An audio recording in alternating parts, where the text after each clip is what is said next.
Hello everybody, welcome back to the show. Today we're going to be talking about, well, the whole pyrocynical situation, okay? Now, for those of you who don't know, there have been some very, let's just say, serious allegations about the dude, okay? So this is something that I guess I'm going to have to take a little more seriously than the other stuff we cover on this channel, because these are heavy allegations, and this is something that I want to get right. Now, for those of you who are new here, I always make sure to leave timestamps in the description below, so if you're watching this as a past live stream or whatever, the goal is to be as entertaining as possible, so you can watch the entire thing, and you'll still be getting some good quality content, right? But not everybody has time for that. Hello, old memes. Welcome to the stream. What happened to the Discord? It got nuked. Oh, wait. I just realized I am using a second monitor. That is right. So, yeah, that I didn't even realize. So, like, if I, for instance, were to, do this, right? And then I move this over here, it magically appears. Isn't that cool? Ooh, ooh, ooh, ooh, ooh. Isn't that just cool? It allows me to read chat. I know, that's crazy. But, yes, hello, Lichfelp. Welcome to the stream. I hope you're having a fantastic day. If you're not, I'm gonna be very angry, okay? I'm not gonna be a happy camper. That is right. And you can see when I'm looking at chat, I'm looking this way. When I'm looking at my laptop screen, I'm looking over here. Hold on, let me change it from a top chat to all chat. Or live chat, yeah. But, anyways, apparently there's a situation. Yeah, that's it. Anyways, I hope you guys enjoyed. Make sure to smash like and subscribe. So, anyways, without further ado, let's get right into the meat, the juice, of what you all clicked on the video for, alright? Now, a few years ago, there was a situation involving Pyrocynical and some leaked DMs with somebody known as, quote-unquote, the French girl. Now, the French girl was supposedly 14 at the time, while Pyrocynical was, I don't know how old he was, but he was a fully grown adult. So that's, right off the bat, not a very good start. However, I think that some things were taken out of context. Turkey Tom made a video about it or whatever, but apparently he got some things wrong, and then, and then the commentary community gave him a lot of backlash. That is the extent of the knowledge that I am aware of. I don't know anything else, okay? I literally do not know. But yeah, isn't that just epic? Oh, interesting. I didn't know, okay. Huh. Sorry, I'm looking at, I'm looking at something on my screen. You guys can't see it. But, oh, wow, that's so weird how that works. Huh. Anyways, it appears that I've already gotten limited ads, so I'm gonna request a review. That's right. Request review. You guys can't even see it. Isn't that just unfortunate, huh? Sure is. Oh, that's so weird. Okay, I'm sorry. This is going wonderfully. But, yeah. Anyways, now, for real this time. For real. Without further ado, let's get into the meat of the topic, okay? No BS, nothing else, okay? Hello, Manic Jackson. Welcome to the stream. But, anyways, where was I going with this? Oh, right. So, anyways. Where do I even start? So yeah, Pyrocynical has had some very serious allegations levied against him, and so the first video we're going to be watching is called The French Girl, Commentary's Darkest Secret. So that's how you know it's going to be a very dark secret, because, I mean, it says it's Commentary's Darkest Secret in the title, so it must be very dark. But yeah, without further ado, I guess we should just get right into the video. Who's Pyrocynical? A YouTuber that exists. That is, I don't know too much about the situation. I occasionally watch his videos. I have a generally positive opinion of Pyrocynical as of right now, but who knows, that's subject to change. So, right off the bat, we have a disclaimer, okay? And here's what it says. Please pause and read, okay? I'm doing that. Trigger warnings, flashing lights, grooming, sexual abuse, and it's blurred out. I don't know what that says. These videos are made primarily for edutainment purposes and to spread awareness on those who have potentially broken the law or have committed morally heinous actions. Do not go out of your way to pry information from those involved. Many of them have wished to remain anonymous, and all harassment is condemned. Okay, so I guess that is the good audience participation, Femyoz. Yeah, you better believe it is. I guess we can start the video now. Wait. Play. Okay. Oh, I see what those words say. It's, I'm not gonna say them, because if, you know, I want to increase the chances of this becoming monetized after it's done. That's probably gonna last not very long. Oh wow, we're really going through the messages very, very quickly. Yeah, I assume that we're gonna go over the messages in the video. A few years ago, there was a story regarding the French girl. It was a pseudonym given by both parties to an underage victim of grooming, with the alleged groomer being the YouTuber Pyrocynical. For years, the public consensus surrounding the story has been one of dismissal, ignorance, and even mockery. It's been plagued with threats of lawsuits and narratives to push an agenda. Because of this, it's been buried under the rug, with the public at large never understanding the real story. In this Oh boy, I'm so excited to hear what the real story is. video, I will attempt to tell that story to the best of my ability. A task that, as we'll soon learn, comes with great risk. This is the story of the French girl, who became commentary's darkest secret.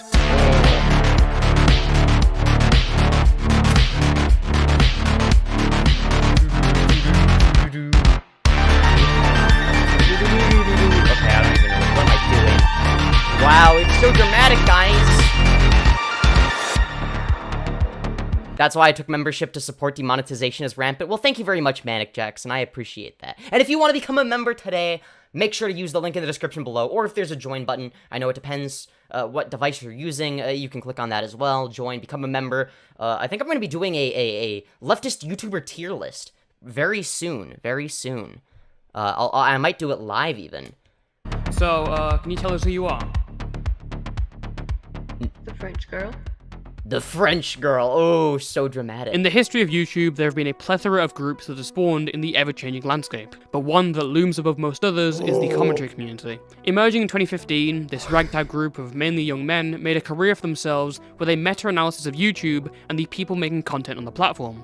One of the first big players in the space was Nile, otherwise known online as Pyrocynical. Prior to being a founding member of the aforementioned commentary community, Pyro and many of his friends started their YouTube careers with montage parodies, comedically over-exaggerated videos, edited in a style to mock video game highlight reels. Pyro created some of the most popular videos in the community, with many of his contributions having millions upon millions of views. I hope he reacts to Shrek has swag in this. That would be so epic. And as a result, he had gained 250,000 subscribers by early 2015. But his biggest So guys, we did it. We reached 250,000 subscribers. growth came later that year, when he started making more personality-driven content whilst talking over gameplay. It was in the same vein as another creator, Leeches here, and the change of content paid off dramatically. Okay. I feel like you're insulting Pyro by doing this. By comparing him to Leafy, okay? I'm sorry, Pyrocynical has gone way beyond Leafy. He was always funnier, I'm sorry. That's just a fact, right? Leafy has never been funny. Or if he was only mildly funny. Pyrocynical genuinely had a good, dry sense of humor, like the whole time.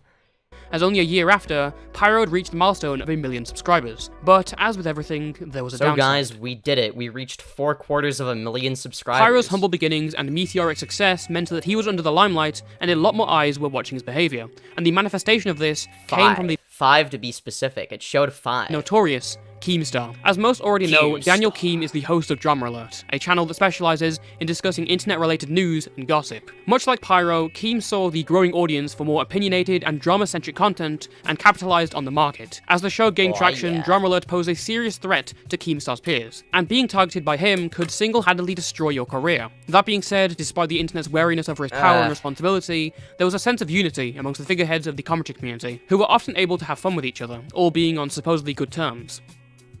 Leafy, when you did your face reveal, you literally have a Vietnam flashback face. However, these times wouldn't last, as Keem began to hear rumours involving Pyro behind the scenes, and unknown to anyone else, this would be the beginning of an incident which would turn the community on its head. What? No way. Pyrocynical had become a massive YouTuber in the commentary community, but one group that was particularly big. That's not true about Leafy. He's hilarious. Like when he thought he could fight iDubbbz. Yeah, the fact that he thinks he even has a chance. About his success was his former friends from montage parodies. Due to that and other reasons, 3 individuals known as Chili CSGO, Snipers, and Vegabonds created. I don't know who any of these people are, by the way. A Skype group with the sole purpose of That's how you know it's old. They're using Skype. exposing Pyrocynical. This group had a lot of misinformation and inconsistent theories, but above all, they believed that Pyrocynical was dating a minor. And they were right. Pyro had Okay, well, that's a very bold claim, so you better have some insane evidence, my guy. recently gotten in contact with and began dating a French Twitter artist named Oh, wow, no fuckers' old profile picture. Wow.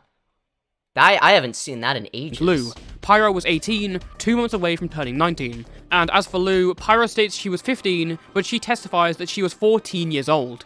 Alright, I guess you know what? We'll compromise and say 14 and a half, okay? As evident from Pyro's own admission in an old Reddit post, this was a relationship where the two of them dated. It did not get sexual, but a Oh, wait, we need to read that, okay? Reddit post, this was a relationship.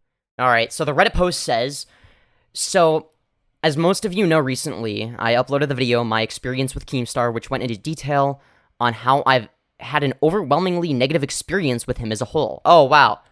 Color me shocked. Ah. Sam Hyde had to clear the delusion. Oh, the one of Leafy trying to box, yeah. Anyways, as I was saying, including slanderous comments, defamation of character, and invasion of my privacy on a private Facebook account. Oh, wow. Who would have guessed that Daniel Keem, of all people, would do that? One point I made in the video was how Keem would bring up multiple times that I was dating an underage girl, and at one point insinuated that I was a pedophile. Nice spelling. I pointed out in the video that he changed the age of this girl on 2 separate occasions, originally saying she was 15, then 14, then finally 13. Well, you changed the number of occasions, Mr. Pyro. What gives? You said 2 separate occasions, and then you gave 3 examples. Alright, alright, anyways, that's not that important. Keem has now released a tweet between me and this girl in an attempt to make it seem there was some kind of sexual relationship taking place. Firstly, allow me to address we were never dating. This was a 15-year-old girl, I was 18 at the time, who I talked to for a short span of time, and the majority of our conversations were simply about our countries, her art, and various other topics that you'd have with a friend. Yeah, I don't see an issue with that. Now, as you can see in the DM, I say the word relationship, quote-unquote, once.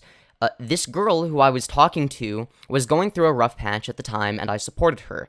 I respect her privacy, so I won't go into detail, but in conclusion, she was appreciative of my support and had very few people to talk to at the time, so we had a friendship and then it gets cut off. Damn. That's unfortunate. Is it gonna scroll down? Where the two of them dated. It did not get sexual, but as seen from their DMs, Pyro admits that he was completely willing to wait for her to turn 16. 16 for what? That looks like it's cut out of context. Like I said, I was happy to wait for you to hit 16. Hit 16 for what? And then she says, you didn't though, lol.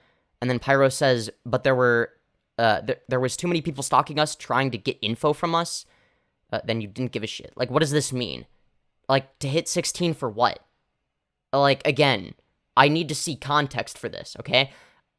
For those of you who aren't familiar with my content, my standard is guilty beyond a reasonable doubt. Anything that doesn't meet that standard isn't good enough, okay? That's why I'm friends with Nattie Forsyth, right? Because there isn't enough evidence to convict her, right? There's a reason that, she was, not convicted by the law, right? She wasn't, she didn't get a conviction, right? The charges were dismissed or whatever, right?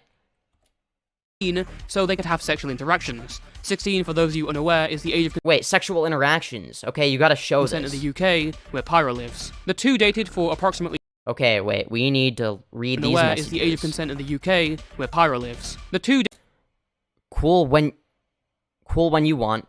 From Pyro. Why would he have and then she responds with, why would he have a problem with you? Oh yeah, because sometimes when we fight it's not cool, lol. Otherwise you are a cool person. And then Pyro says, alright, blank. We're honestly just going in circles. I didn't leave you for YouTube fame or whatever argument like two that. dated for approximately 2 weeks until the relationship was interrupted. And let's be fair, we were only talking for 2 weeks, so it wasn't like a lifetime relationship anyways. Well, what kind of relationship? Are we talking like a friendship, a romantic relationship, friends with benefits? What are we talking about here? Anyways, I think a lot of things have been taken out of context. By the prodding of these Skype group members. And it's probably best we don't speak again because we just end up arguing over different opinions. Again, this doesn't mean shit. Alright? This literally means nothing.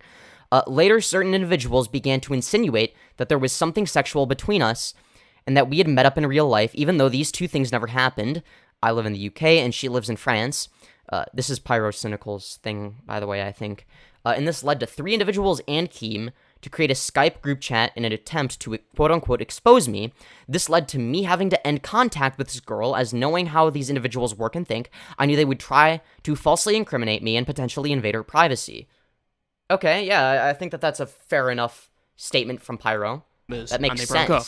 Soon after, one of Lou's friends logged into her accounts, recorded the DMs of the breakup, and sent it over to the Skype group, who then contacted Keemstar. On March 22nd, 2016, Keem first messaged Pyro about the allegations. I see I've been contacted with info you are dating a 15-year-old French girl. It actually wouldn't go public, however, for a few weeks. At the time, Keem was on good terms with Pyro, so when Pyro told him that it wasn't true, he didn't run the story. I hit up Pyro in the DMs, I'm like, is this true? He says it's not true. He gives me But then it becomes true as soon as he doesn't like Pyro. This is something that he got criticized for in the content cop, by the way, right? It's not about whether or not it's true. You know, if Keemstar likes you, then it's not news and it's all just a bunch of fake shit. But if Keemstar doesn't like you, if you dare to criticize him, and you know, he perceives you as having wronged him in some way, you better believe it's news, okay? Then it becomes true, alright? I'm gonna play this while I go over and close the blinds. some stuff, alright, and I don't run the story. This all changed on April 9th, when Pyro uploaded the video criticizing Keem's channel, titled The Keemstar and Tobuscus Rant. In this video, Pyro makes some light criticism of the way Keemstar had handled the Toby Turner allegations, stating that he was worried about allegations being taken at face value, because of how easily audiences could be swayed. So recently, as some of you may know, Keemstar has uploaded a video onto his channel talking about a rape allegation with Tobuscus. Keemstar has every right to show it on the Drama Alert show. There's no kind of law he's breaking or any kind of breach of privacy. It's totally within his right for him to be able to make this video. And he himself in the video does remain extremely neutral. He never gives any kind of leaning towards maybe he did these things or maybe he didn't. You know, respect to him for actually maintaining neutral for the entire. Notice how he's, like, sucking his dick most of the time, too. Like, he's practically sucking off Keemstar, right? This just goes to show that Keem is the most sensitive man on the planet. Video. But honestly, in my opinion, what I think Keem should have done in that video is gave some kind of disclaimer that these are allegations and you shouldn't be going and flaming on Toby's channel. And what does Keemstar do after hearing this awful criticism? This upload made Keemstar furious for a number of reasons. As publicly disclosed, Keem's defense for this was that he did in fact clarify they were allegations. Because of this, he disregarded Pyro's video and instead took it as a personal attack with an ulterior motive. That dude is a fake piece of shit. Learn it. You're a fake piece of shit, and if you fucking swing at me, I'm gonna swing much harder back. Come at me, I'm gonna fucking smack you. And considering how close this video was in proximity to Keem's DM to Pyro about the friendship. Alright. And then the YouTuber that made this, what is his channel called? Is the Discord gonna return? Yeah. I think it's under maintenance right now. I don't know if you can join it or not. Toastify, alright. Toastify. Alright, so Toastify, wrote, after the fact, Keem assumed that while editing this, with hindsight, and this DM, it makes a lot more sense why Keem may have been so aggressive. He believed that Pyro was making a move by somewhat belittling Keemstar's How is he belittling Keemstar's image? how dare he say, I actually have, like, a lot of respect for Keem, and I think he did a pretty decent job. I just wish he put, like, a little disclaimer at, like, the beginning, but other than that, he did a pretty good job and remained neutral, which I have a lot of respect for, but yeah, oh god, what horrible, what a horrible, belittling of Keemstar's image. Actually, it doesn't say belittling, it says belittling Keemstar's image. I'm glad to see that he takes this really seriously. So much so that he spells everything wrong. Keemstar's image in preparation for if Keem put out the French girl story on Drama Alert. Well, like, what the fuck does that even mean? For giving the smallest criticism? I've criticized, my friends way more, right? I've criticized, well, I guess, usually, when it comes to my YouTube friends, I'm more likely to criticize them in DMs, right? Like, for instance, if I'm going to, like, if I see Jalen, for instance, right? I know all of, like, a lot of people in the commentary community hate Jalen, right? They don't like the fact that I'm friends with her, but suck my dick, okay? We're remaining friends unless she does something really fucked, okay? You get the point.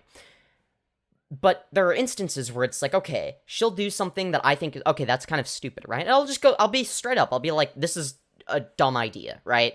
Don't do this, right? I won't even, like, sugarcoat it or anything, the way Pyro did in his video, right? I don't know who any of these people are. Well, yeah, I guess you're gonna learn, Mr. Manic Jackson. I guess you're gonna learn. This was Pyro trying to be ahead of the allegations before they dropped, so he published his suspicions early, infamously threatening to release his files on top of files.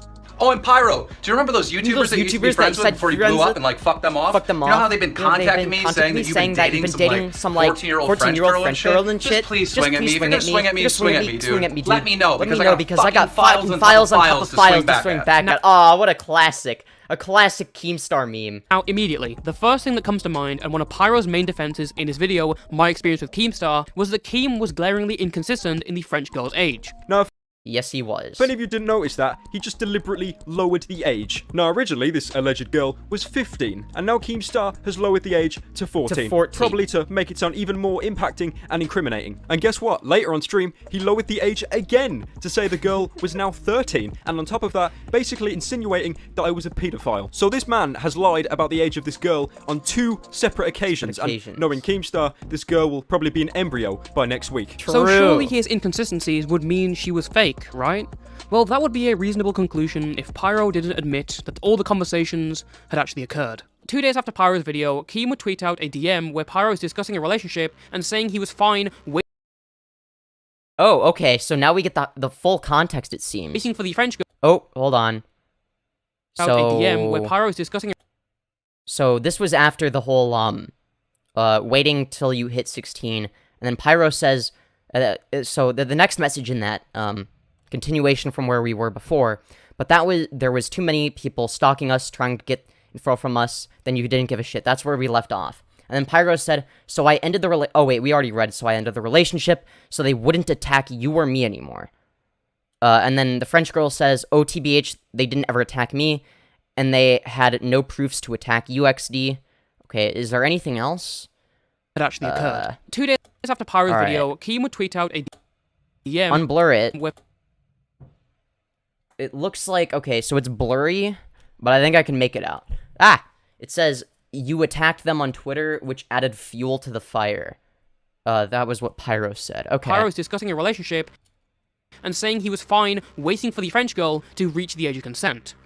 For what? Again, at the end of the day, again, that's not a good look. But I can understand if, let's say, it's a platonic relationship, which I'm assuming it is until there's evidence that it's not, right? If that's the case, the reason why would be for optics, right? So, if let's say, Pyro trusts that this person isn't going to leak DMs, right? Because they're friends, you know, he doesn't think that she's the type of person to do that, and I don't think she was. I mean, the only reason that they got leaked is because somebody stole a hard drive or whatever, right? And then it's like, okay, here's the reason why I'm not going to talk to you anymore until you're 16, because I don't want people to misconstrue this. I think that that's a perfectly valid thing to do. Is it a smart thing to say in DMs as a 1 million plus subscriber YouTuber? No. That's not a smart thing to do. But again, he was 18. I don't think that he's dealt with this type of shit before, because again, when you're 18, that's when you're gonna do the most dumb shit, alright? If you're gonna do something that's gonna get you canceled like this, by accident, it's gonna be when you're 18, right? If you're a public figure. Now, for all I know, Pyro could actually be in the wrong here, but from what I can tell, just as of right now, this isn't convincing me. Pyro then posted a response on Reddit where he confirms the conversation. Okay, so, alright, Keemstar is now, yeah, okay, 18 at the time, talked to her, and then, oh, it looks like we can see lower, it says, now as you can see in the DM, I say the word, quote, relationship once. This girl who I was talking to was going through a rough patch at the time, and I supported her. I respect her privacy. Oh, wait, we already read that. Was real. Even noting that he'd... can we... posted a response on Reddit where he confirms the conversation was editing real. is even annoying. Noting that... Okay, create a group chat. Now, what people need to understand, these 3 individuals despised me, all of them, YouTubers, one of them with over 300k subs on their channel, and 2 of the 3 had never actually known or talked to this girl and simply joined in on the bandwagon in an attempt to slander me. I originally came across this Skype group by one of the members being contacted by Keemstar on their stream, and this was seen by one of their ex-girlfriends, and was then passed on to me. Later, I was sent information, of this individually, allegedly meeting up with this girl who was 15 at the time, and having sex with her. When he was 19, I confronted him about this and said how even though I have information he allegedly had sex with a minor, I won't make it public, even though he was actively participating in a Skype group spewing misinformation about me, which he himself admitted was not true.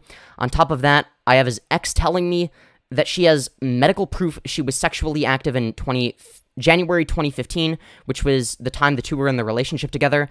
This individual then told everyone in the Skype group to stop making false accusations against me, and sent me a screenshot of him saying this in the chat as proof, and from my knowledge, the group became inactive. He contacted the French girl to ask if she...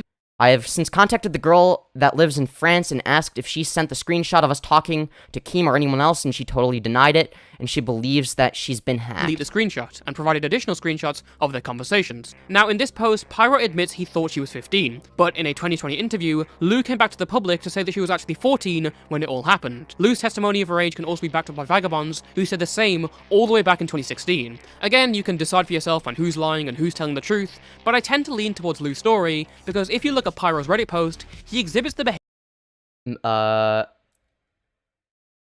I'm in my 30s, so maybe that's why Zenderhall is usually my only exposure to commentary or drama community. That's fair enough.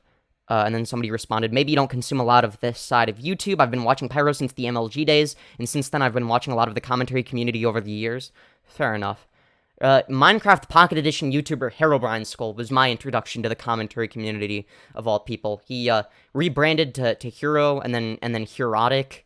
And then I guess he quit or something. I don't know. At first I was very mad. He betrayed me. He was supposed to make Minecraft Pocket Edition. You know, he betrayed his loyal subs. But then I started watching his newer stuff, and I'm like, you know what, that's not so bad. And then I saw people comparing him to Leafy, and I'm like, and Pyro, and I'm like, who are these people? So I looked up Leafy, and then I fell down the rabbit hole. And then I stopped watching that kind of shit a while ago, and then I rediscovered it recently. Behavior of a liar. You have to understand, the first position he staked was that it was entirely baseless. This story is total bullshit. And now in this Reddit post, he was confirming that the conversation was real, and they had a relationship. Well, by total bullshit, does he mean that total bullshit as in the conversation is fake? Or as in the narrative that's being pushed, the one about, you know, oh, you know, you're actually predatory being fake, right? I don't think you'd have to show a clip of him saying that the conversation itself was fake, to show some sort of hypocrisy, right? He starts off by saying that Keem is trying to insinuate there was a sexual relationship going on. Pyro then goes on to which he kind of does, yeah. emphasize that they were not dating, and over the next paragraph basically says that what he really meant when he said relationship was him supporting her because of tough times. Yes, that is how relationships can work. This is a lie, and I know that because more excerpts of the conversation exist. You can see— Oh, alright, more excerpts of the conversation. I'm so excited. It looks like oh no, the French girl says, I just can't go back, but trust me, I wish I could've. Pyro, okay, you have no proof, I left you for fame, what are you on about? And then she says, what? And then he says, you literally message me nearly daily now talking about how I left you for subs. Like the most generic argument ever with no points. And then she says, DFK, didn't know you read. And then Pyro says, everyone pulls the, you left me for fame talk. I didn't leave you because I didn't want to be seen as a pedo. So that's pretty consistent. I don't say for fame, you just didn't forcefully want to be seen as a pedo. I'm going to say pedo now, because that's how Pyro spells it. Payado. Piado. Is that a British thing? I don't think so. I just think he's spelling it wrong. I could be dumb, though. IDK, what imply me? Wait, what? I'm not saying Mick shouldn't trust you. I'm just saying that what you done to me, like telling Nopify and Cobalt I left you for fame. And then she says, I don't know how you used me to get infos from Nopify. Pyro says, that seems to be a running theme here, which isn't true. And then she says, nah, I meant you left to keep your channel safe. Oh, to keep your channel safe because you didn't want to be seen as a pedo, a piado, okay? Not because you have 600k subs, lol. And I understand you wouldn't like to be seen that way, ahaha. No one would want to, and don't worry, I regret what I did. Okay, I think that's fair enough. See right here, the French girl is arguing about why Pyro dumped her, with discussion— Wait, where does it say that oh, you dumped me? You left for fame. You can leave friends for fame. That's a thing that can happen. You need to show some sort of actual evidence that demonstrates that it's not just, oh, you know, you were my friend and then you left me, right? You can leave a friend, right? You need to show context that demonstrates that they were in not just a casual, platonic relationship, but that they were legitimately dating, right? You need stronger evidence than this. So far, this is a very weak video from Toastify, and I hope that he shows better receipts soon. On if he broke things off because he didn't want to be seen as a pedo. They are literally talking about breaking up, and if Pyro's role— Well, just because somebody do you think it's entirely possible that someone who isn't a pedo doesn't want to be seen that way? Do you think that oh no, actually, if you don't want to be seen as a PDF file, that means you are one? Because everyone who's not a PDF file is a PDF file, as we all know. That's how it works. Was just to be supportive, then you'd think he would maybe cool when you— okay, so Pyro says cool when you want in quotations, and then the French girl says, why would he have a problem with you? Oh yeah, because sometimes when we fight it's not cool, lol. Otherwise, you are a cool person. And then Pyro says, alright blank, we're honestly just going in circles, and I didn't leave you for YouTube fame or whatever argument like that, and let's be fair, we were only talking for 2 weeks, so it wasn't like a lifetime relationship. Again, it depends on what he means by the word relationship. Anyways, I think a lot of things have been taken out of context, and it's best we don't speak again because we just end up arguing over different opinions. And then the French girl says, lol, okay, see ya, if you wanna have fun. Okay? So, notice how even in this private conversation, okay, not a public statement, and maybe he knows there's a good chance that the DMs get leaked or whatever, but I don't think that that's what's going on here, right? He's talking directly to the French girl, right? And he's saying that a lot of things are being taken out of context.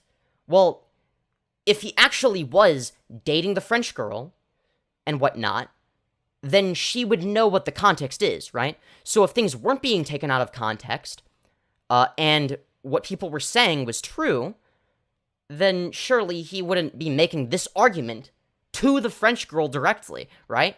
Because she would know that it's true, right? So I don't— maybe this is a way of gaslighting, but again, this is really weak evidence. Intervene and be like, hey, sorry, no, we weren't dating at all in the first place. It is a blatant contradiction and a bold-faced lie. And when did he say that they were dating? show me. And then when Keem DM'd me and asked me if I was dating a 15-year-old, I denied it because we were never in a sexual relationship. I really don't know how simply communicating with someone of the opposite gender can instantly jump to something sexual, and this still doesn't justify him lying about the age on 2 occasions and insinuating I'm a PDF file. Yeah, this is reasonable. Again, I don't see what the issue is. Like, what? Pyro is right. Another excerpt from Pyro's Reddit post reads as follows. When Keem DM'd me and asked if I was dating a 15-year-old, I denied it, because we never were in a sexual relationship. I really don't see how simply communicating with someone of the opposite gender can instantly jump to something sexual. Notice the careful wording here. Whilst Pyro denies that they have a sexual relationship, he specifies sexual, even though... Yeah? That was not even a part of Keem's original DM in late March. Maybe not a part of his original DM. But there were people that were accusing him of doing it in a sexual way, including Keemstar. He was clearly insinuating it. Was he not? Oh yeah, no, they were just platonically dating. There's nothing sexual about that. Come on. This is such a stretch. Like, come on. March. Pyro basically boils down It was heavily implied that it was sexual, if nothing else. A complex situation to a few sentences in his favor, and yet his Reddit post, littered with lies, was largely ignored. Littered with what lies? You have to prove that these are lies. You can't just expect us to not read the screenshots and come to our own conclusions. Wasn't this like years ago? Yeah, yes it was, Frog. It was quickly overshadowed by Grade and Leafy's videos on Keemstar, and the French girl was viewed as a claim that was entirely fabricated by Keem. Even her existence entirely was viewed as a product of this lie, with... Wait, what? Who was saying that? As like, unironically, who was actually arguing that the French girl wasn't real? I don't think that Pyro was ever saying that she didn't exist. Maybe there were some people that did because they didn't know about the situation, but again, that doesn't incriminate Pyro, okay? I can say anybody doesn't exist. That doesn't mean that they don't, but that also doesn't mean that they do exist and prove that they're the victim of some sort of grooming that went on, right? Why is this coming up again? I don't know, Frogtown. You tell me. I wish I knew. With many proclaiming that she simply wasn't real, becoming a meme in the community. She ain't no 15-year-old French girl. As an example, here's a... Okay, yeah, memeing on a situation like that seems fine. Tweet from Notify. Yeah, assuming that the situation was, something that was completely, blown out of proportion and lied about, where Pyrocynical is innocent, then yeah, that's a perfectly reasonable thing to make a joke about once her name is in the clear, right? Like, you can joke about bad experiences you've had in the past. I don't see the issue. That says, you didn't really talk about your 15-year-old ex-girlfriend in the video. Here are some replies from the time that say, didn't he clearly say it was made up in the video? The one that doesn't exist? Well, yeah. When they say that the one that doesn't exist, they're saying that there was no 15-year-old ex-girlfriend. They're not saying that the French girl doesn't exist. They're saying that there was no 15-year-old ex-girlfriend that exists, okay? Again, like, how does this incriminate Pyro? There was no, as far as we're concerned so far, there's not sufficient evidence to prove that he has an ex-girlfriend that was 15 while he was 18. There's not evidence of that. So yeah, it doesn't exist. Does the French girl exist? Yes, but their relationship is platonic as far as we're concerned. Why should he have to? It's obvious Keem made it up, considering how much he changed the age. Made up the fact that it was a romantic / sexual thing. Yes, that part was made up. But without a doubt, the French girl was real, and the evidence... Yes, the French girl was real. That doesn't mean they were in a sexual relationship, you fucking idiot. Found suggests that Pyrocynical had a short romantic relationship with a 14/15-year-old whilst 18. On top of that, he seriously downplayed and lied about the nature of it on 2 separate occasions. Okay, show the receipts then. With all this being added to our notes, we started researching further and tried to find out more about Lou and Pyro's interactions. But in doing so, we stumbled upon something unexpected. You see, up until now, the French girl story as we knew it was part of the fight between Pyrocynical and Keemstar. But when we started looking deeper, what we found was that the French girl had become the victim of another YouTuber inside the commentary community. And it was a horrific story that none of the public know about. So, to find out where it all began, we have to go back to that fabled Skype group. The first person we mentioned in the Scud group chat was Chili CSGO, a prominent commentary orbiter and Twitch streamer. But what were his motives behind trying to expose Pyrocynical in the first place? Well, as per his words from his statement in late 2020, Chili and Pyro were at each other's throats during 2016, and Chili wanted to completely destroy his career, so... Wait, hold on, let's read this. Okay, hold on. We need to read this out loud, okay? Well, as per his words from his statement in late 2020... Okay, so this DM says, so in 2016, Pyro and I were in a bit of a war against each other, and out of pure anger, I wanted to ruin his career. So a couple of dudes and I knew Pyro was talking to a French girl that was 15, and decided to make up a story that they were dating. So the three people that were, quote-unquote, right about the situation, one of them literally admits that that they made it up. He literally said that we decided to make up a story that they were dating. After a bit, some of the other guys added Keemstar to his Skype call, which he stayed in for a total of 5 minutes, rambling that he wants to take Pyrocynical down at all costs. After a bit, some of the other guys added Keemstar. Oh, wait. The chat was basically just a bunch of people that hated Pyrocynical and wanted him gone. The quote evidence shown in that group was either faked or taken out of context to make him look awful, which is what we've seen so far. This went up for about 2 days until we all decided to come out clean and say that the story was completely fake. In fact, one of the people in that group had sexual intercourse with an underage person himself while he was over 18. Keemstar still ran with the story and kept changing the age to make Pyro look worse, and is still using it to this day, while knowing it is completely fake just because he dislikes Pyrocynical. Okay? And this was, oh wait, I was about to say 1912, okay, it's backwards. It's December 19th, 2020. Obviously, it's not, yeah. Fucking Europeans, am I right? Chili and... Instead of canceling people, I suggest a new solution. Aw, yeah. Pyro were at each other's throats during 2016, and Chili wanted to completely destroy his career, so he joined the group chat. However, this same statement also has Chili seemingly admitting to fabricating the French girl story, and... What do you mean, seemingly? He literally does, so unless the screenshot is fake, in which case, okay, that's a bit of a stretch, but sure. Faking evidence or taking it out of context, which isn't really true when... Okay. Pyro literally admitted to the conversations being real anyways. You mean as in the screenshots? The ones that were taken out of context? Okay, if you go back and actually read what it has to say, okay? Let's see. The evidence... The evidence shown was either faked or taken out of context. The words taken out of context, what do you think that means? Okay? Or taken out of context, meaning that the screenshots were real. Pyro admitted that the screenshots were real, but that falls under the category of taken out of context. What is this? Taken out of context.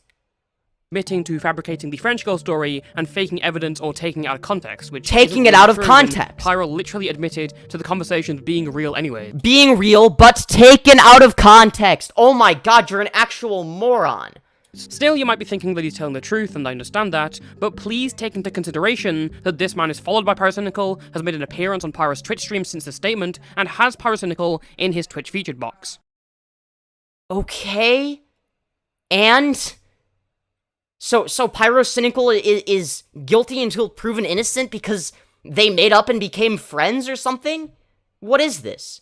This is actually brain dead. In Chili's statement, he also mentioned that one of the people in the group had sex with an underage person while they were over 18, and that certain person happens to be Vegabonds. Once a montage parody creator who came up with Pyrocynical, Vegabonds had gotten into a dispute with him over something related to copyright, which okay, I don't he'd been care. messaging other commentary YouTubers about. Since the group chat, he's also gone on to rebrand to a meme compilation channel called Meme Corp, with over... Oh god, you know what? I take back what I said about innocent until proven guilty, okay? If you make if you have a meme compilation channel, you're immediately guilty, I'm sorry. 1 million subscribers. He's also an active Twitch streamer with almost 40,000 followers. I don't care. I don't know who this person is or if there's any evidence against them, but they're guilty because they have a a meme compilation channel. Okay, that's the worst crime anyway. As mentioned before, he allegedly had sex with a minor whilst he was an adult. Specifically, he was 19. I also don't care about this person. And the minor was 15. So, how do I know the ages? And how do I know that Chili's talking about vagabonds? Well, even though he detailed this heinous allegation in 2020, in reality, it had actually been kind of public since 2016. So, who was the publisher? Well, it was none other than Pyrocynical himself on a further part of that Reddit post. I originally came across his Skype group by one of the members being contacted by Keemstar on their stream, and this was seen by one of their ex-girlfriends, and was then passed on to me.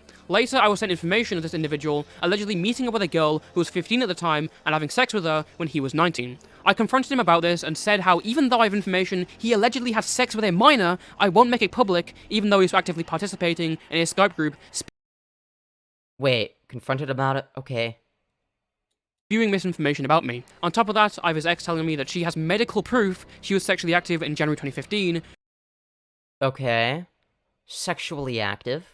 I mean, that could mean anything. Which was the time the two were in a relationship together. Like, all jokes aside, I'm not gonna claim that this person is actually, like, a PDF file. The person with the meme compilation channel. Again, this isn't enough evidence either. This individual then told everyone in the Skype group to stop making false accusations against me, and sent a screenshot of him saying this in the chat as proof, and from my knowledge, the group became inactive. But how do we know this anonymous person is Vegabonds? Well, with the medical records in Pyro's Reddit post lost to time, some individuals became curious as to how substantiated these allegations were. So, we got into contact with a source, and we were directed to Vegabonds' girlfriend at the time. She turned out to still be very active on Twitter, and upon reaching out, the now adult immediately confirmed that she was in a sexual relationship with the then 19-year-old Vegabonds when she was 15. She agreed to speak more with us, only requesting to remain anonymous.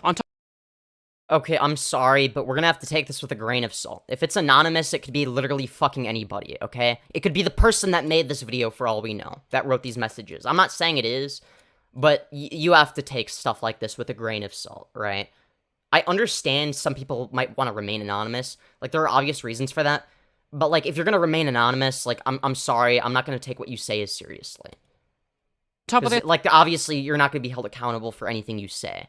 I want to make it clear the following are her claims, not my own, and Vagabond did not respond to our request for comment. In our chat, Vagabond's ex confirmed that she had, in fact, spoken to Pyro during the controversy and sent him an abundance of screenshots to corroborate her claims. That includes more of the conversation that Nowlad referenced in his video about Keemstar 5 years ago. But in case you don't believe me, I have a DM conversation between one of the individual's ex-girlfriends. Okay, so it shows Pyro and Keem were arguing about something else. I don't actually know, but yeah, I don't want to get involved with that anymore. I don't actually know, so he's sharing things with Keem he admittedly doesn't know or... Wait, what? Who's shown that he actually has no idea what he's talking about, and he's literally just making stuff up to spite me. When looking closer... Okay, so it says... These conversations... Wait, who... Okay, so somebody said... took place on April 10th, 2016. A lot of people know about this. Pyro did the same thing I did with you, except she was 14. I called him out on it, but those guys have shotgun ammo on me right back. Apparently... Okay... They never actually met, though, so you sure that information is reliable? Because you could be ruining him in a lie. I don't actually know, but yeah, I don't want to get involved with that anymore. What? Okay, this is nothing. This is just somebody that has hardly anything to do with it. While she was unable to provide us with the medical records referenced all those years back, she did claim that on a computer were multiple pictures of her and Vagabonds lying in bed together nude while she was underage. To be clear, I'm not making any direct accusation against Vagabonds, just merely sharing what was told to me, accompanied by screenshots. Either way, what we do know is that a big YouTuber allegedly had sex with a 15-year-old, and Pyrocynical had supposed medical proof of it, yet chose to keep them anonymous. Well... Yeah, maybe you shouldn't have done that, but also, you have to keep in mind,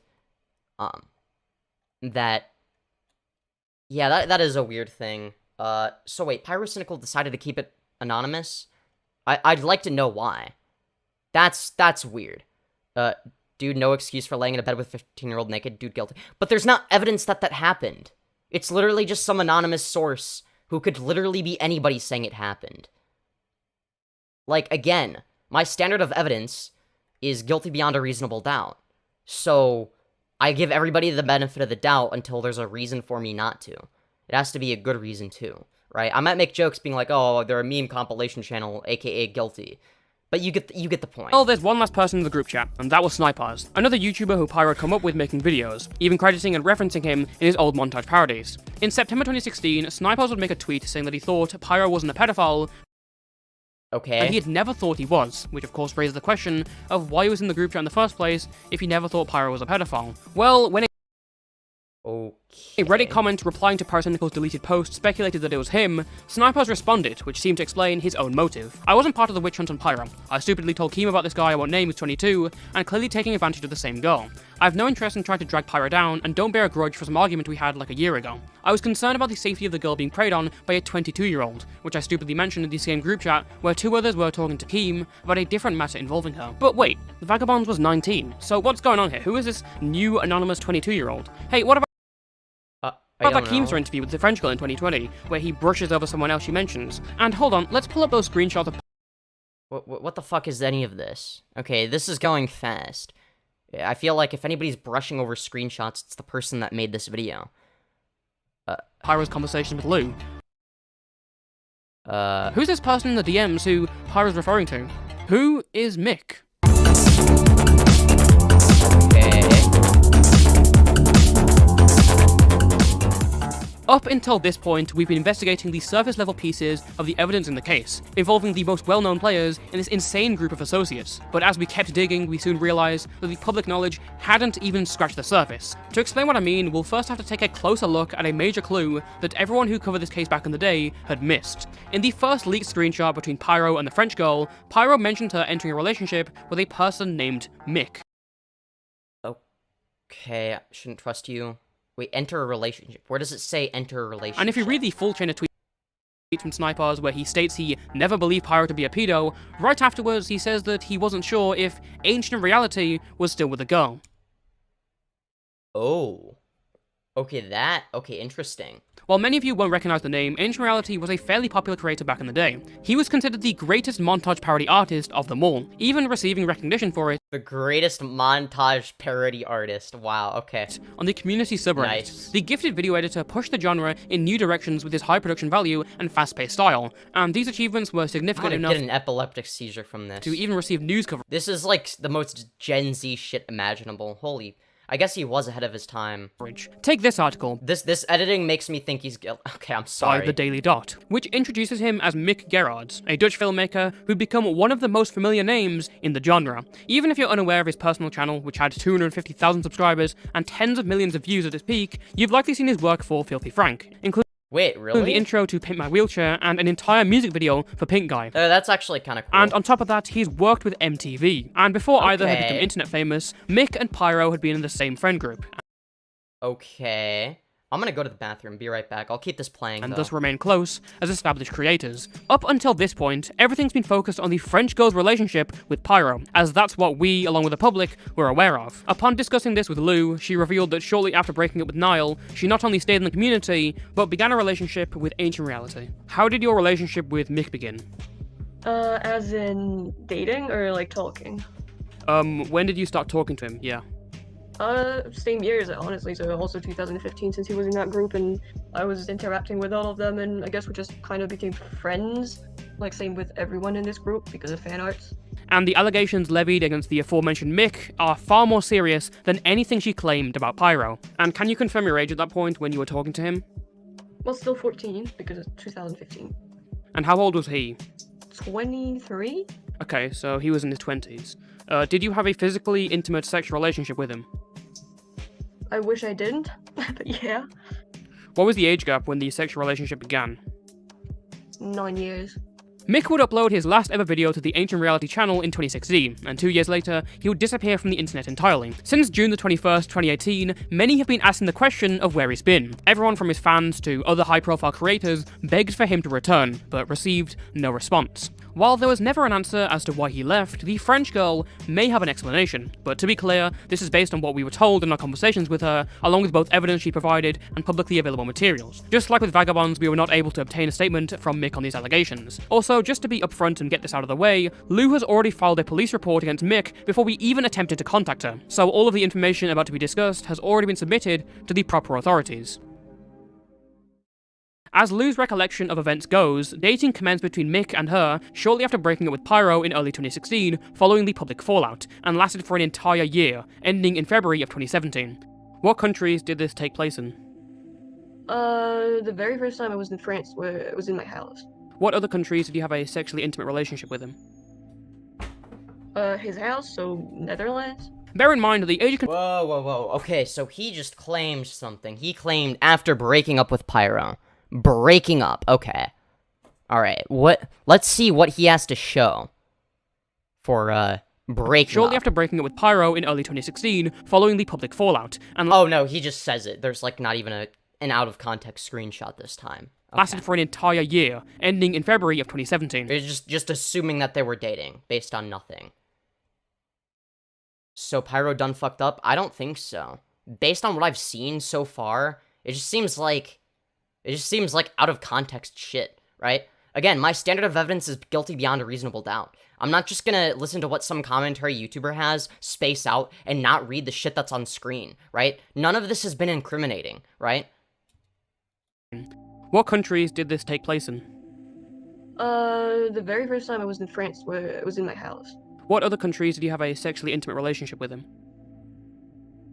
His house, so Netherlands. Bear in mind that the age of consent in the Netherlands where Mick lives is 16, and in addition to this, Lou alleges that Mick was both emotionally and physically abusive towards her. Again, I don't care about Mick. I don't know who it is. But of course, the video is supposed to be about Pyro, right? question is raised if there's any proof to back up her claims. Well, in spite of efforts to destroy it, some evidence that the relationship occurred, that it was abusive, and that it met in real life all still exists. But trying to piece it together led us down yet another rabbit hole. As we attempted to form a better understanding of this former YouTuber's life, we discovered their story had gone deeper than anyone could have imagined. Is that a picture of Mick? He does look scary. I don't know. But maybe it's because of the filter, like, in the way it's edited. Like, yeah. Us down yet another rabbit hole. As we attempt Ooh, he's a spooky man. to form a better understanding of this it's all dark and scary with the scary former YouTuber's life, we discovered their story had gone deeper than anyone could have imagined. When digging through the archives, I will say that the editing is good. The earliest proof of the relationship between Mick and the French girl can be found in February of 2016, when they started interacting with each other publicly in now deleted tweets. These earliest conversations were around the times when Pyro and Keemstar originally began their feud behind the scenes, and word spread amongst their friend group. This lines up, as shortly thereafter, Mick uploaded the video titled YouTubeDrama.exe, a tongue-in-cheek satirization of Keem and the drama community surrounding him. It ends with a message by Ancient Reality, pleading for everyone to just get along. At this point, he appears he knew the French girl was a minor, as Pyro admits to talking with Mick about her in the leaked screenshots. Some people, like I know, will be asking, why didn't anyone's parents get involved? So can you explain how neither your or Mick's parents didn't have any problems with this? So, first of all, they didn't know. My parents first thought that he was just going to be a friend, which my mom asked me later on to clear out if he was more than a friend and all that, but... why is a 15-year-old dating somebody 9 years older than? I don't know. But now the Loop had to repair the boat and take some classes for nursing. Yeah, I don't know. I mean... okay. At first, this video was a nothing burger, but it seems like there might be evidence against Mick. There isn't really any against Pyro, so I really don't trust the person that made this video. Because they're like, oh yeah, they were actually dating. It's like, they didn't say that they were in a relationship, right? It's that he used the word relationship, which can mean people have like non-sexual relationships that have nothing to do with sex or dating or any of that. Platonic relationships exist. They are a thing, okay? You might have a relationship with your parents, right? You would say that, right? Now maybe some people would be like, oh, well, Femyoz, obviously you wouldn't say that because your dad left to go get the milk. That's why you're a femboy, right? But it's like, okay, there's some sort of relationship, like a dynamic between people that are close to each other, that know each other, or maybe they're not even that close, right? You can have a relationship with your boss. That doesn't mean you guys are dating, right? Again, context matters, and none of the context has been provided to incriminate Pyro. And I don't really know anything about this Ancient Reality guy, but, I mean, it's more likely that the Ancient Reality guy is guilty, but again, even this isn't enough evidence. Like, I don't know who this French girl is. I don't know, I mean, I hope she's telling the truth, maybe, actually, I don't know. No matter what, it's a fucked up situation. Damn the milk store kidnappers. They work with the Siggy merchants too, true. I think age gaps are really fucking weird. At first I thought you did say wage gaps, but I think you meant to say age gaps.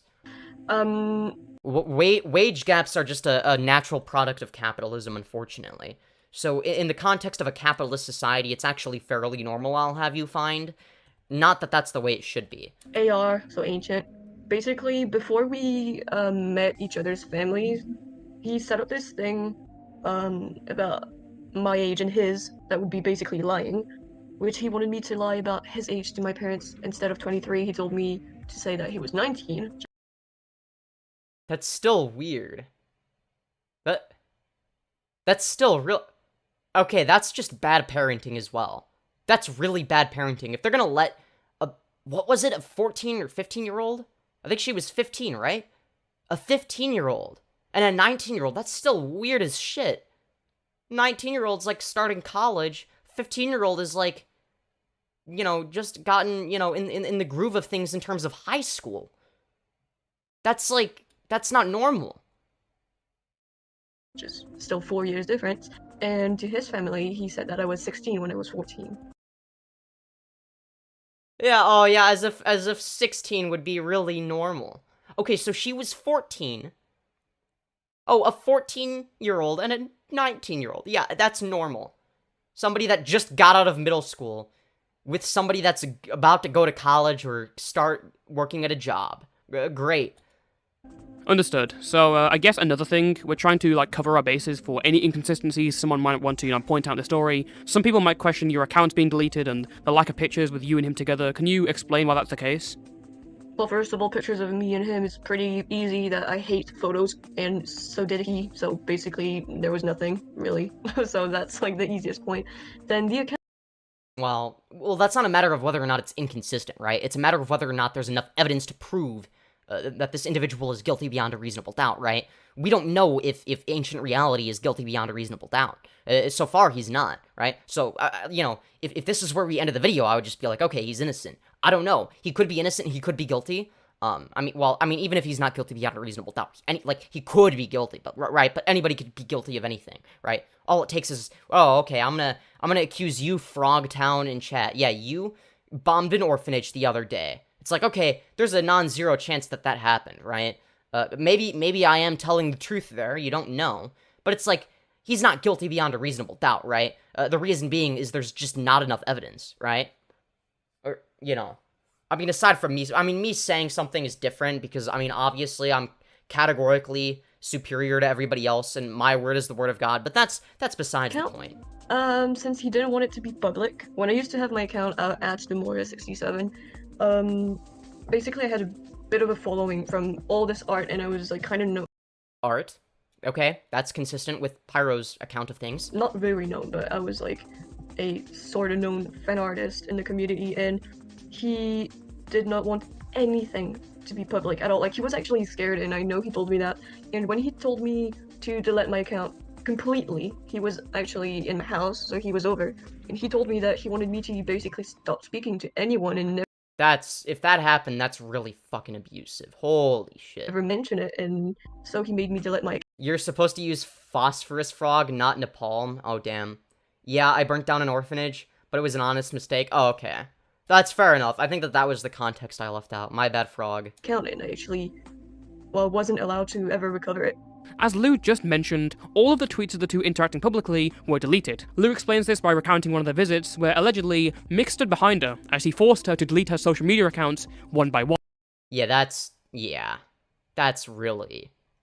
just abusive and just a way of covering his ass. If that happened, that's not okay. As her account goes, he then, for good measure, deleted all mentions of her from his Twitter. Lou states the two met numerous times over the course of the relationship. Their method of if there's evidence, like archives somewhere, like irrefutable archives of him having tweets about her, and those tweets being deleted, that could actually be really good evidence. That would be a really good piece of evidence to look for.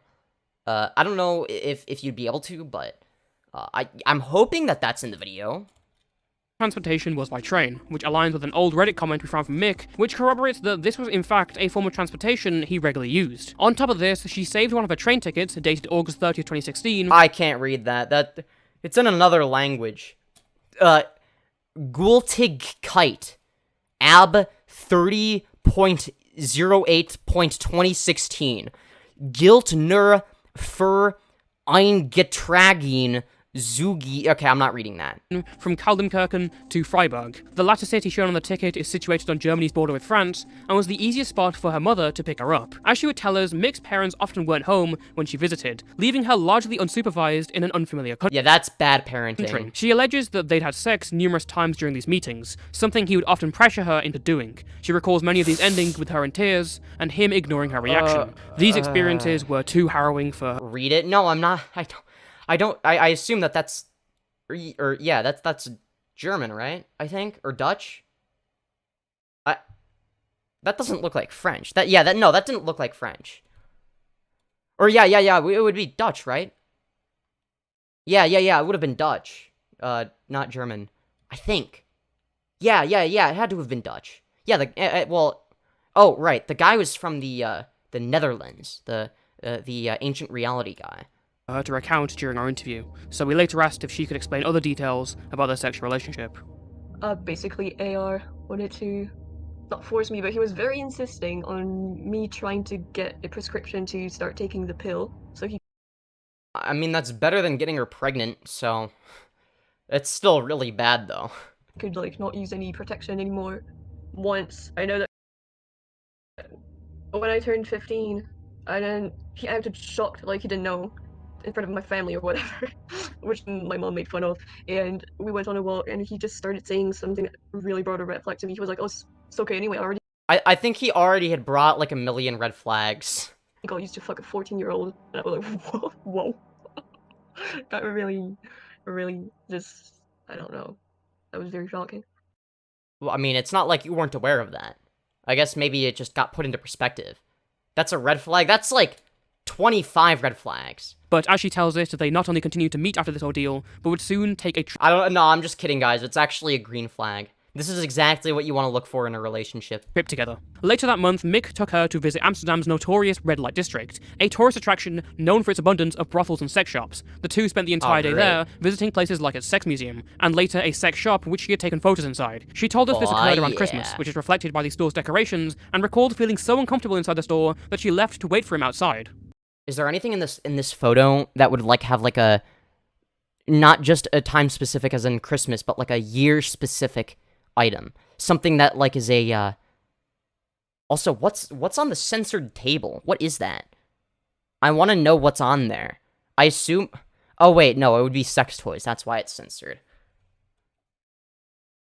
And I'm stupid, okay? I'm sorry. Feeling so uncomfortable inside the store that she left to wait for him outside. Can you tell us about your trip with him to Amsterdam? I was going to the Netherlands for a few days, maybe 3 or 4, and basically Why was she going to the Netherlands? What was the... How did she... Because obviously she was living with her parents who were negligent, right?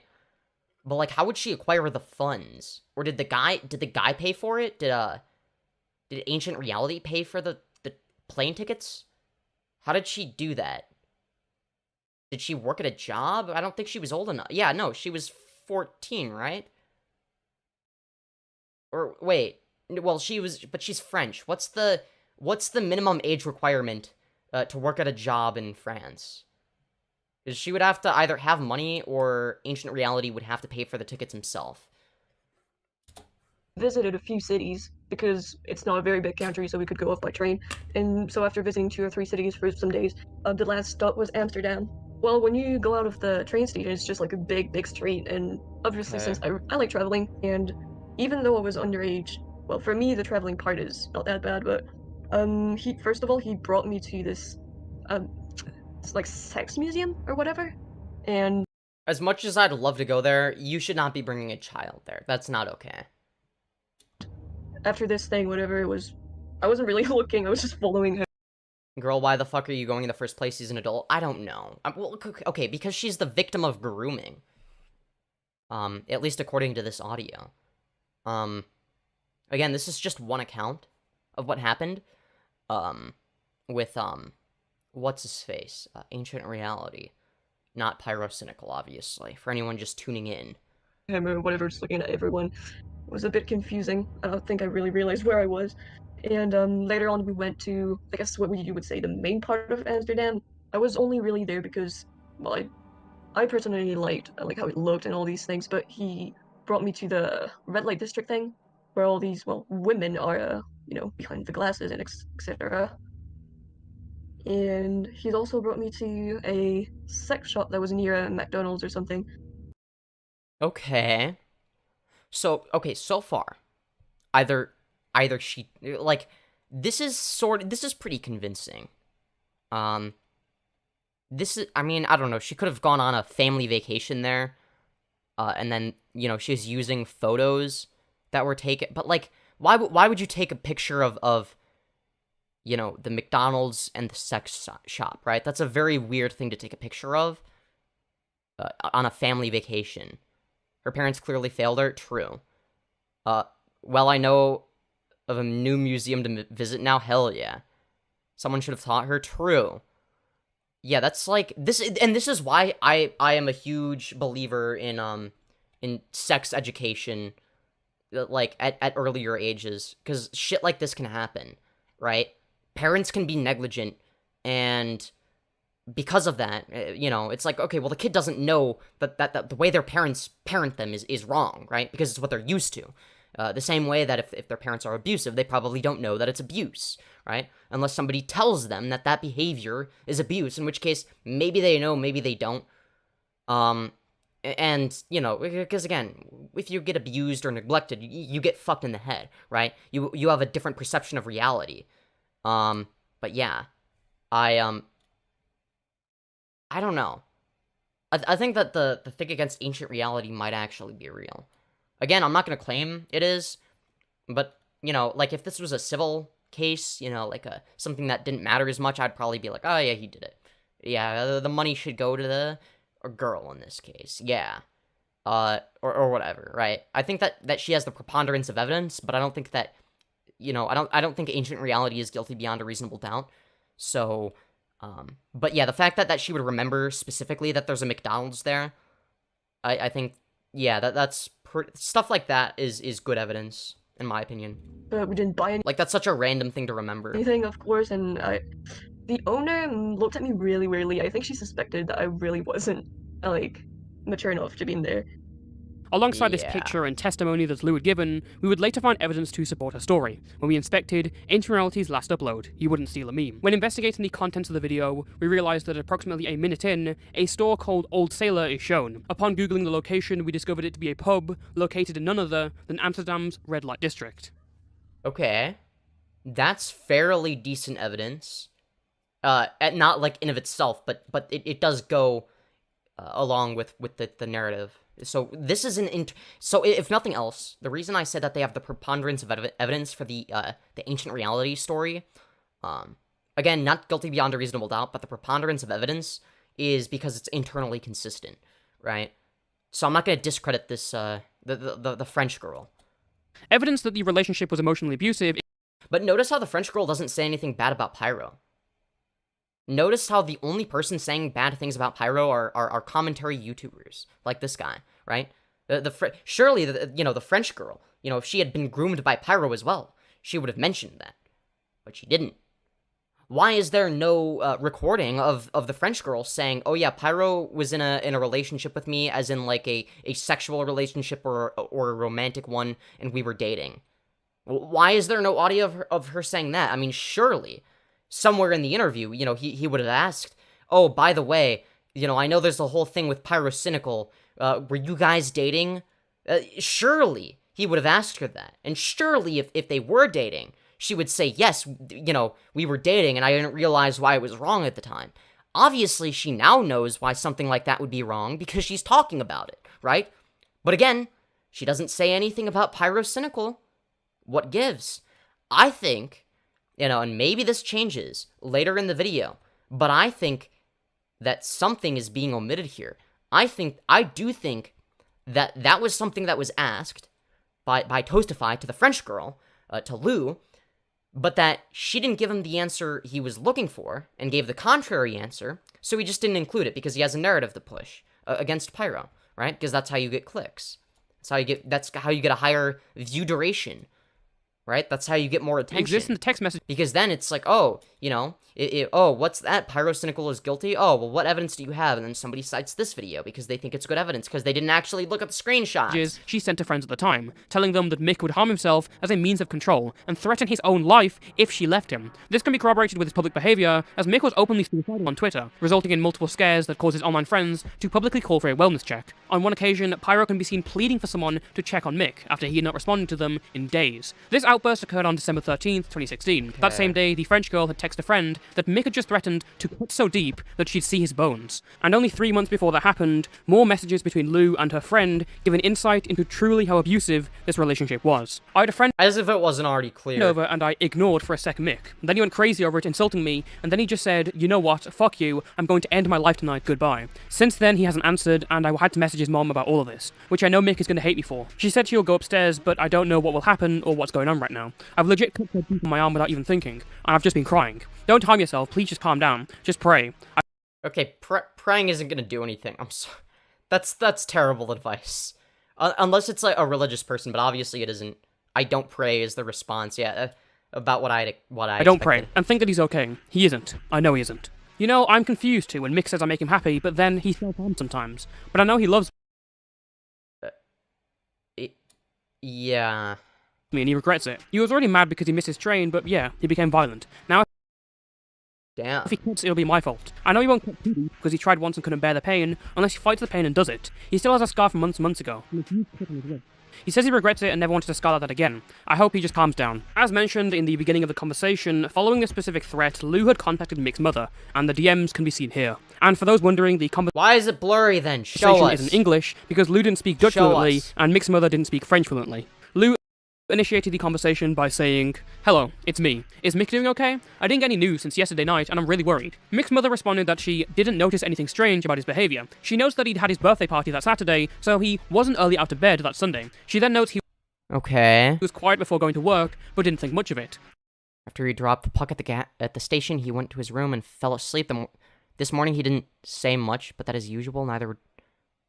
Okay, wait. Lou then explains that she was asking because they'd had a fight prior, and he stopped responding. At a later date, the two corresponded again, stating, hello, excuse me, could you go check on Mick? We had a fight, and I just don't want anything bad to happen. I know he probably doesn't want me to say it, but please go check on him. He's literally told me he would end his life tonight. I'm so sorry for telling this, but I have to, because I really don't want anyone to lose him. No one does. I don't know what to do, I'm so sorry. I'm going upstairs. Alright. I'm so sorry this is happening, I don't know what to do. He probably hates me now. The conversation continued a few days later, with Lou saying, hello, excuse me again, do you mind not telling Mick I sent this? He'll get mad. But he threatened to kill himself again and said I can't do anything about it. Honestly, I'm lost. What do I do? I obviously will be sad without him, but I don't know anymore. I feel trapped. I can't tell my mom either. I don't know if I should leave him or no. This video was advertised about being, or as being about Pyrocynical, but he's barely in the video. Yeah, I just noticed that. Well, I noticed it a while ago. But like, what... Yeah, I'm pretty sure Pyrocynical is in the thumbnail of it as well. That's a very dishonest thing to do. It's like, it's not even about Pyrocynical, is it? Right? The only reason that he even, you know... I wish that he had been more intellectually honest about the part with Pyrocynical, because then I would be able to take this part more seriously, right? I'd be more inclined to believe that he's not omitting any information, right? I don't think he is, but again, it's hard to know, because it's like, well, he clearly... you know, had to stretch the truth a little bit, let's just say, or jump to conclusions at the very least, to, you know, make Pyrocynical look bad. I don't get why he couldn't have just, you know, said something along the lines of, I don't know, oh, you know, there was a whole situation with Pyrocynical, and that's what the main thing that the French girl was known for, but then Pyro's name was cleared. But what actually happened was she actually was groomed, but not by Pyro, but by somebody else, this mysterious figure, and then go on to, like, what we've just seen, right? I don't think that there's anything inherently wrong with this part of the video, unless the French girl is lying. The only, there's more evidence in this case compared to Pyro, so I believe him. Yeah, same. Well, it's not that I believe him, it's that I believe, the French girl, right? And he's using evidence from the French girl, as far as I can tell. And... she sounded like she was being genuine. Now, obviously, that doesn't, you know, necessitate that she is, right? She could be lying. But his narrative actually does line up with the screenshots and whatnot when he's talking about ancient reality. So I'm more inclined to believe him for this part of the video than for the part about Pyro. I feel like the part about Pyro was just to, you know, get people hooked into the video, you know, increase audience retention, and, you know, it seemed like a very dishonest thing. But this part actually seems like it needs to, you know, be out there. I don't know why he needed to you know, basically lie about Pyro, though, to get more views. It's like, this is a genuinely fucked up situation, and this is how Toastify is handling it. Like, come on. I know I would handle it better, and wait, how many subscribers does Toastify have? He has 48,700 subscribers.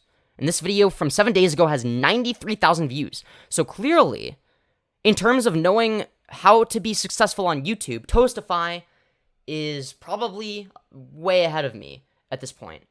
And his editing is good, so it shows. I think that in terms of the actual work he puts in, I think it makes sense that he is successful. I'd say he earned that in terms of his editing, right? Because I see the editing in this video, and I can tell he put a lot of effort into it. But he should have put more effort into the part with Pyro, in terms of the actual research, right? Again, it makes the rest of this look bad, you know, or not bad, but you get the point. It makes it harder to take it seriously, right? Obviously, if I do, I'll be sad, but I don't think it's good to stay. Which I feel like is a way that, I feel like he's doing the French girl a disservice by including the part about Pyrocynical where he basically just makes shit up, right? Because if he wasn't making it up, then surely the French girl would be saying the same thing in the interview. I highly doubt that he would just magically forget to ask the French girl about Pyrocynical, or forget to include the part where he does, or not include it even though she's saying something that lines up with his narrative. Like, there's no way, right? So clearly the French girl didn't say anything about Pyrocynical that fits his narrative. And that's why I think that he's doing her a disservice, is by stretching the truth. Hi, Femyoz, how's it going? It's going kind of well. Joseph Smith. I'm a little bit mad that this YouTuber is doing somebody who I believe is a victim a disservice by, you know, showing her story, right? Which is good, but then also lying about Pyrocynical in the same video, in the first part of the video, right? Like, that detracts value. It makes it less credible, right? Is it? I just hope he gets help. Waiting for her opinion. So, as this relationship went on, you were clearly very young, and he was a lot older than you. Was there any abuse or manipulation that took place revolving around, about you know, Pyro! That's what I clicked on the video for. So, when I started being with him, he was very open about, his depression and mental illnesses. Basically, he was, But he used if I said as a something weapon. that he didn't like, if I did something that he didn't like, he was gonna either give me the silent treatment or start saying really bad stuff, like he's gonna and blame me for it. Yeah, that's not being open about your mental health. That's just being abusive. He's gonna do very bad stuff with all his razor blades or whatever. Oh, Or he would just say one thing like, "Oh, I'm gonna kill myself," and just never speak for hours, and I'd have to message his mom on my phone because I was very concerned and I didn't really want to have someone's death on me at all. Yeah, that's a... yeah, that's the thing, is I believe the French girl, right? But again, I don't know. At a young age, I was gonna say, but not at all any ages. And he was very threatening about and Okay, and did he use any manipulation tactics so you wouldn't break up with him? Well, yes, she just described one. She just described a manipulation tactic. What do you mean? Did he... Oh, by the way, that's cool and all, but did he use any manipulation tactics? I know that he's probably reading off of, a list of, whatchamacallit, questions for the interview, but still, I don't know. I think that's a goofy place to ask that question. Did the guy who was threatening to, kill himself in Minecraft, was he a manipulator by any chance? Did he do anything manipulative? It's like, yes, she just described that. Were you not paying attention? This is another reason, and I know this is a nitpick, but this is another reason for me to believe that the dude who made this video is acting in bad faith, but the French girl is acting in good faith. Again, the French girl obviously doesn't really... I'm sure she didn't know what this video was gonna be, right? Obviously, she didn't see the video beforehand, right? She just got a DM, most likely, asking, "Oh, hey, by the way, I know about I'm gonna can I do an interview about this ancient reality guy that apparently groomed you or whatever? Now that you're a bit older, maybe you're comfortable, going out publicly and sharing this. And then she's probably like, oh, yeah. And maybe he didn't ask her about Pyrocynical because he didn't, mention it when he asked about the interview, but surely he would have asked about it at some point in the interview, right? Since obviously Pyrocynical is an important part of the story, apparently, even though we have no evidence of that. Yeah, secret threats. He told me 2 times at least that if I ever left, he would actually. Yeah. So what did you do in response to that? Well, sadly, I didn't break up because I was terrified. I mean, when you're young, you really don't want anything to happen. Yeah. Once, I know I messaged his mom multiple times about him, saying, I told him, I told her that he wanted to end it, basically. Is self-deletion manipulative? No, but threatening to do so, to coerce somebody into acting a certain way, absolutely is manipulative. And if she could check up on him, so go to his room, and she... Because obviously she cared about this dude, right? And he was taking advantage of that. He was using that to manipulate her. He was using guilt as like a tool, right? He wasn't actually gonna delete himself in Minecraft, right? Bringing up self-deletion in simple arguments is manipulative AF. It's so scummy. True. He told me she was gonna go up and that it would be his choice if he ever decided to do it. So his mother was indifferent to the idea of her son killing himself?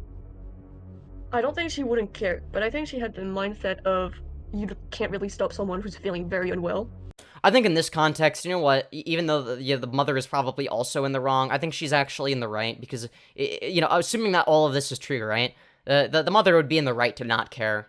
Like, if your son is a literal monster like that, and you're aware of that, I mean, the mother would have to be, right?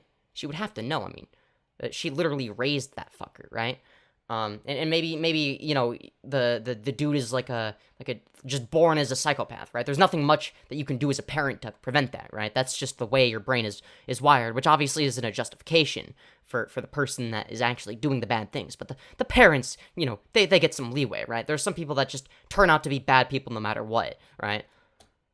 Beyond what was described in the text messages, she further alleged that Mick once threatened to commit suicide directly in front of her, only stopping once she was sobbing on the floor, begging for him to stop. He also allegedly encouraged her to begin self-harming, gifting her blades, and suggesting she cut herself with them. She says there were multiple arguments.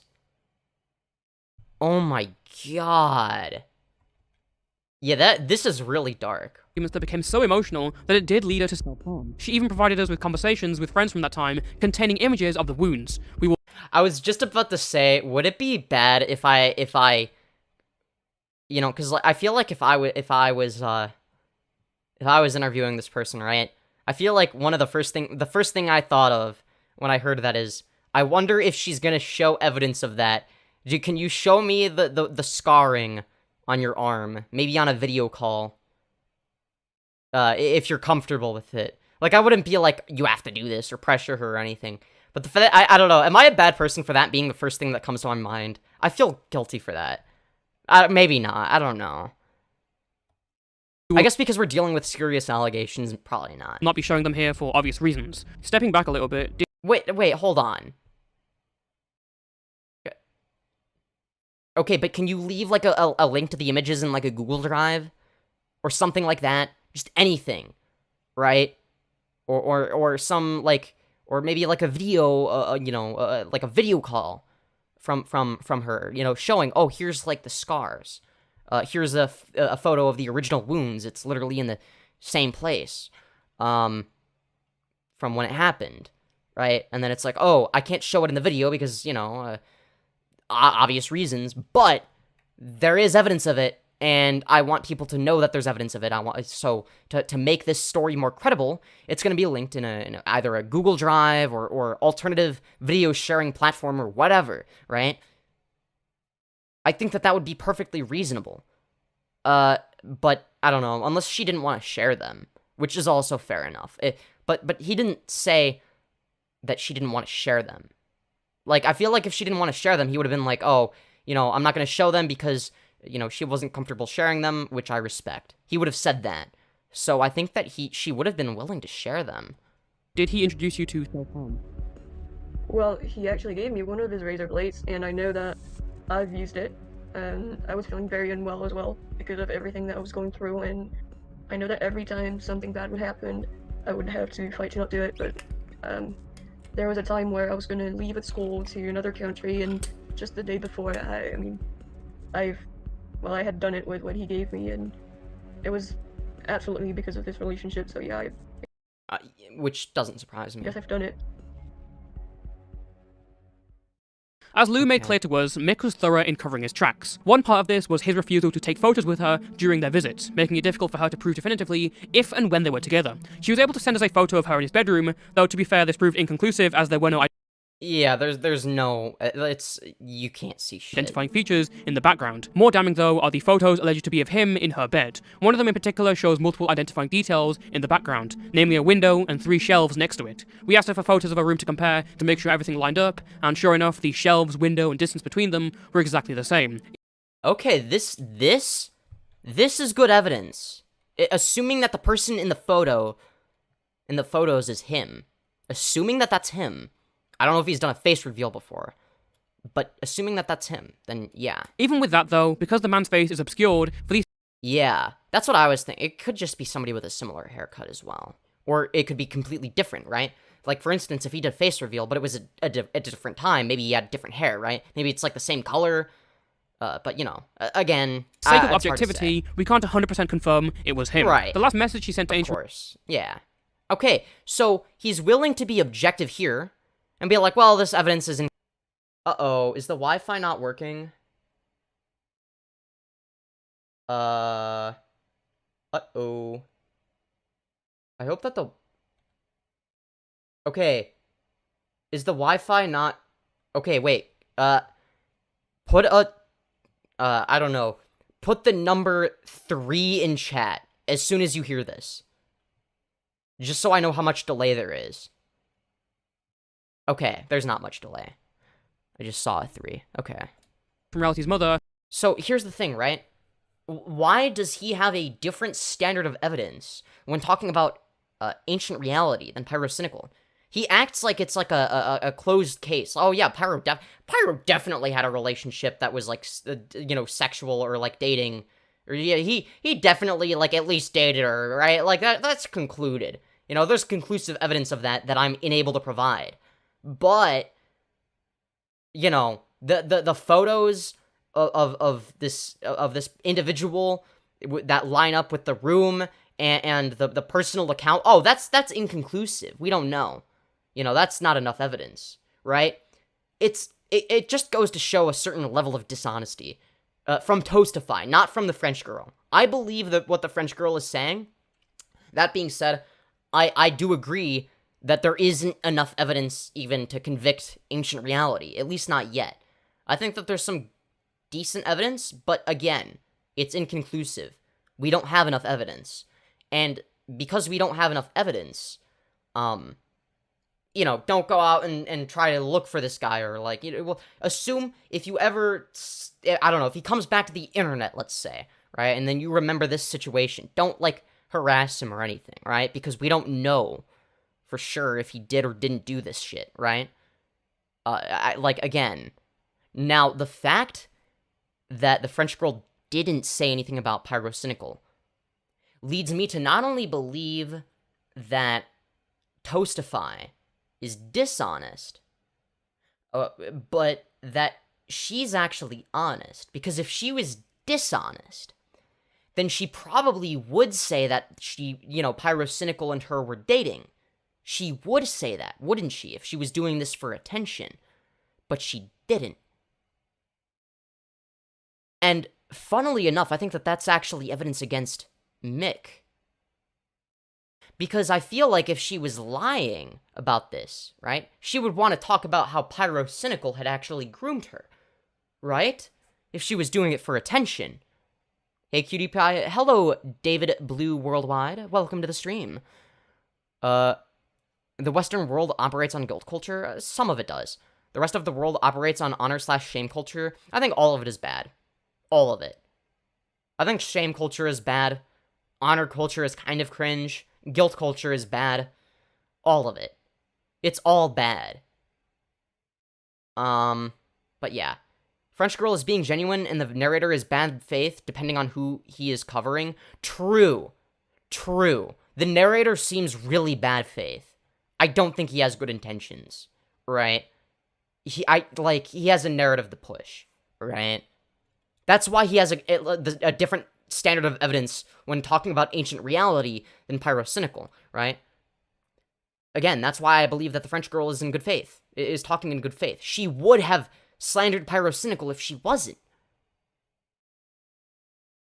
Interesting. Was dated February the 14th, 2017. On the same day, she wrote to another friend that she was giving Mick a second chance, but if anything happened, it was goodbye. Just over a week later, Mick would once again visit the French girl in her hometown. This date can be corroborated by a photo he allegedly took of her during the visit. As she tells it, this would be their last meeting, as it ended in a breakup. So, after multiple attempts of manipulation, what was the last straw that kind of broke your relationship with you and Mick? I think there wasn't anything he did that was like the very last thing. I think it was myself. I just realized everything that happened was wrong. This also leads me to believe that it's genuine.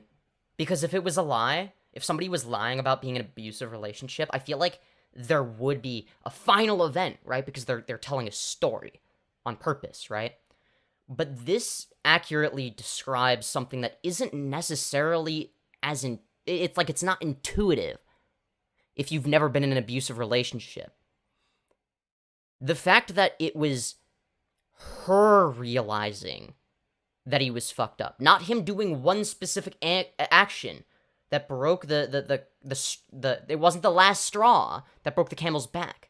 The fact that it was her having some sort of epiphany leads me to believe she's being honest, because as somebody who has been in an abusive relationship before, I had that exact thing, right? It wasn't, well, actually, the first time it actually kind of was, but it wasn't really a straw breaking my back as the camel, right? It was more of it led me to having my own realization a little bit afterwards, because I was thinking about stuff, right? And then, but it wasn't that, she did something that was like, oh, that's worse or anything. Like, it was a combination of things, right? Like, if she had just done that one thing, well, okay, no big deal.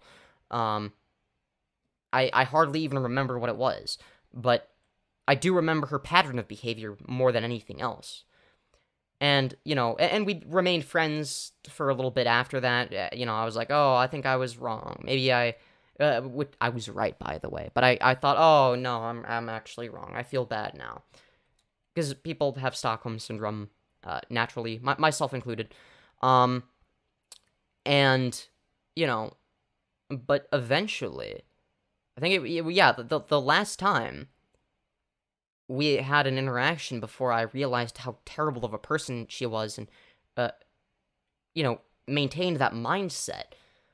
It wasn't like it was a specifically bad interaction that is memorable in any way. It wasn't a straw that broke the camel's back. It was literally just, I had an epiphany. I was thinking about stuff, about the way I was feeling, the way I was being treated, and then I had a realization that, oh my god, this is fucked up. This is what this person is doing. This is what I've been going through.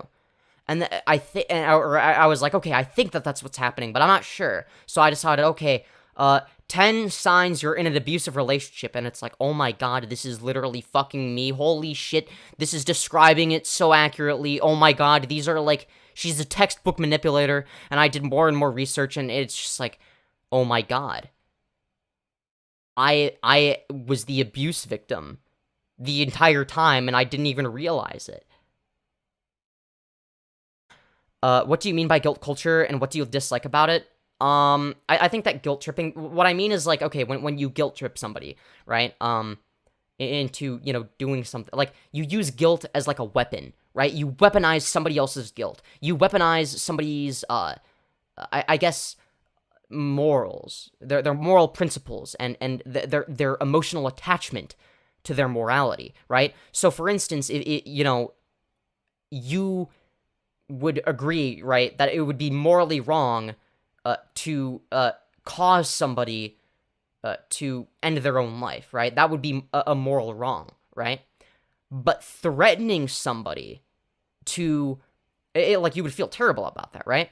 But threatening to end your own life and then saying that it's because of you did this, it's your fault, that is manipulation, right? Now, I'll admit, I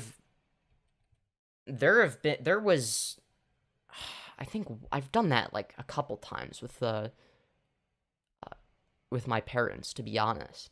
I'm gonna be totally upfront. Now, there's contextual reasons, right?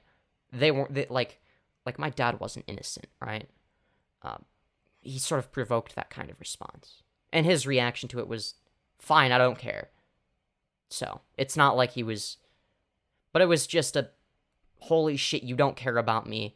Fuck it, I'm gonna do this thing, and then maybe you will, right?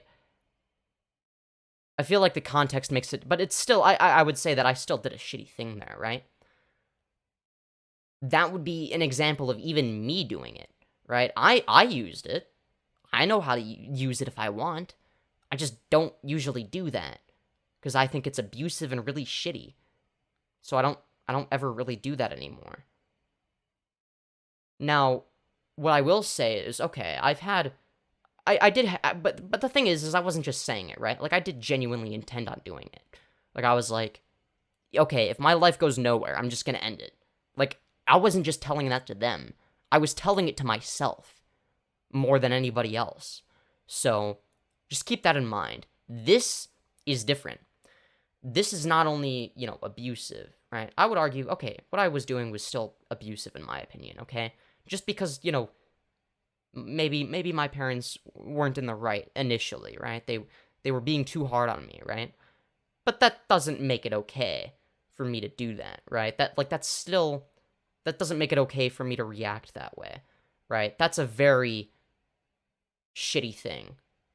And you know what? I think, I feel a little bit better taking accountability for that on stream, It's like, yeah, that was a shitty thing I did, and I acknowledge it was shitty. I don't know. It was like, I think the last time I did that might have been a year ago. It wasn't even, I wish it was a longer time ago than that. I don't know. I feel like when you deal with enough shit, it's like what do you say to get an individual to care about you, right? But I wonder if serial abusers feel that same way, but unjustifiably so. What if an abuser has the perspective of, how do I get this person to care about me? Like, from their perspective, I wonder if they're so insecure that they genuinely believe that the other person doesn't care about them. And they have to get that reassurance to show that this like constant reassurance, external validation from the person. And what's the best way to do that? Well, threatening to harm yourself, right? I wonder if that's... Because I don't know. I'm not a psychologist, but I'm wondering if that's where it comes from. Like, as somebody who's done, like, a less bad version of it, I'm self-aware enough to know it's still bad to do that. Like, that wasn't an okay thing. But these people aren't self-aware. Fuck, I wasn't self-aware in the moment. But, I mean, I genuinely believed what I was saying. So it was not like I was lying, but still. Though I was, at the time, during COVID, I was a habitual liar, but only to my parents. The reason was because I didn't want to get yelled at for not doing my homework. I'm not even joking. It was, it's like, oh, did you do your homework? And I'm like, yeah, and I hadn't done it. I just played Minecraft, and, it was a bad habit, but it was a way of avoiding conflict, right? So sometimes... And I feel like this goes into the hurt people thing. I know it's, like, cheesy or whatever, but, like, you have to wonder. Like, okay, some people that... Because, like, the two things I just described, actions that I had done in the past, I would classify as abusive, right? But it's, like, from my perspective, like, they made sense, right? I was just avoiding conflict. I was just really upset because... I felt like, nobody cared about me. And I genuinely was considering, well, ending my own life at the time. I genuinely considered it. as a legitimate possibility. But again, it's like, I wonder if I was in a worse situation, would that have escalated to something much worse? Because everyone is a product of their genetics and their environment, right? And I wonder if, had my environment been worse, if I would have become the abuser. I don't know, it's just food for thought. I think anybody could, if they're raised wrong.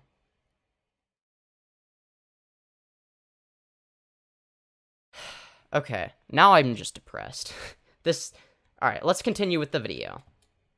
Talking with friends on how I mentioned, and I realized how unhappy I was, how unhealthy everything was, and I once told him, I'm gonna break up, right? And he was feeling very sad, but for once he didn't threaten me. He was very, very, well, somewhat sad or whatever. Wait, hold on, wait, I'm sorry, I spaced out a little bit. Told him, I'm gonna break up, right? And he was feeling very sad, but for once he didn't threaten me. He was very, very, well, somewhat sad or whatever. I wonder if that's a deliberate manipulation tactic, right? Acting different. You know, not doing anything, right? Because you would know, okay, you know, me being a manipulative piece of shit is the reason why that, you know, I was broken up with, right? But it's like, if you're just being sad, you're not doing anything wrong, right? Then, see, and this also ties into the love bombing method that abusers use, where they'll start out a relationship being really nice. They'll just be, like, super nice to you, make you feel super validated, really be there for you and care about you, so that you trust them, right? And then slowly over time, they change their behaviors and then start disregarding you a little bit more, but they're generally nice. And then, you know, it's like, oh, you know, maybe they're just busy, right? You come up with an excuse for them, right? And then they disregard you a little bit more, and oh, you know, they're just really busy and stressed, right? You know, it's because of this, you know, school has gotten more intense. Yeah, that's why. They're just really stressed. They have stuff going on. And then, you know, a little bit goes on, a little bit more goes on, and it's like, oh, you know, all their friends really don't like me. But, you know, maybe that's just, you know, they're just overly protective of her. You know, they just don't know me, so that's why. You know, and it just, I don't know. Femyoz giving out red pill advice, telling us to all be alpha chads. There's a dark mirror version. So true. Love bomb, stretch of abuse, then love bomb again to make up for it. Repeat. Exactly. And I think that's, like, him just being sad, right, is his way of, well, appearing to be the victim, right? I'm not doing anything. I'm not manipulating you. I'm not abusing you in any way. I'm not coercing you. And, you know, and then it's like, oh, shit.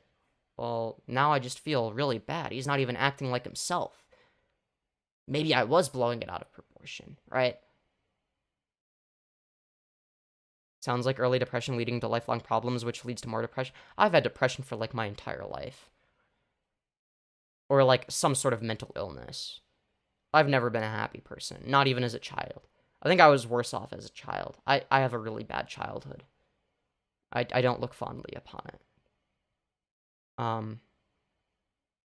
Yeah. Not gonna get too much into that right now. I know that I was in like lunch table, and I was thinking, I might give him a second chance, but in my mind I was like, why would I do this, right? Like, why would I ever give him a second chance?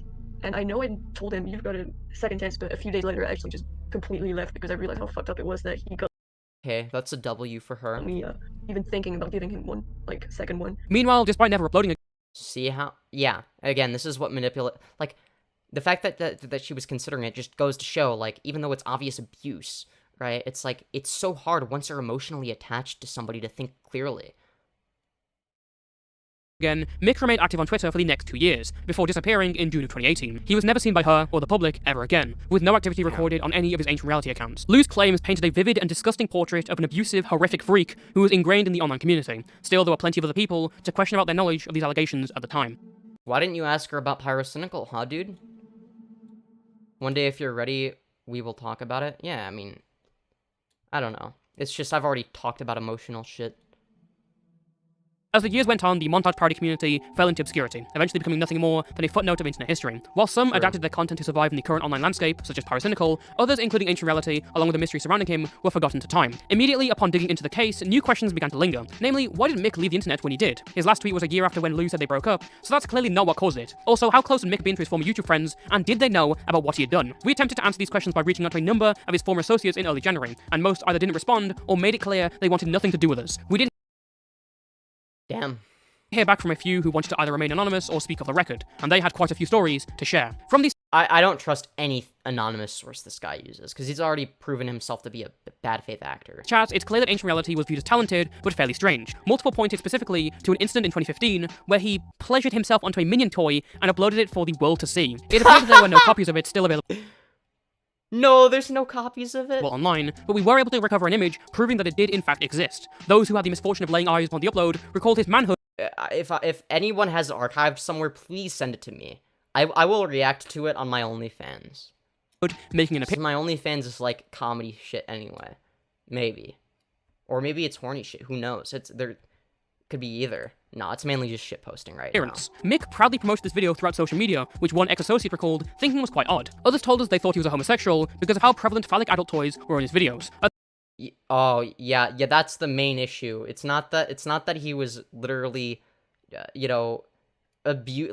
not only being in a sexual relationship, but also abusing this 14-year-old little girl. But also he was rumored to be homosexual, guys, like as if that's like a detail that matters. At first they viewed him as joke props, but when he began showing off his new purchase on Snapchat, they started to interpret it differently.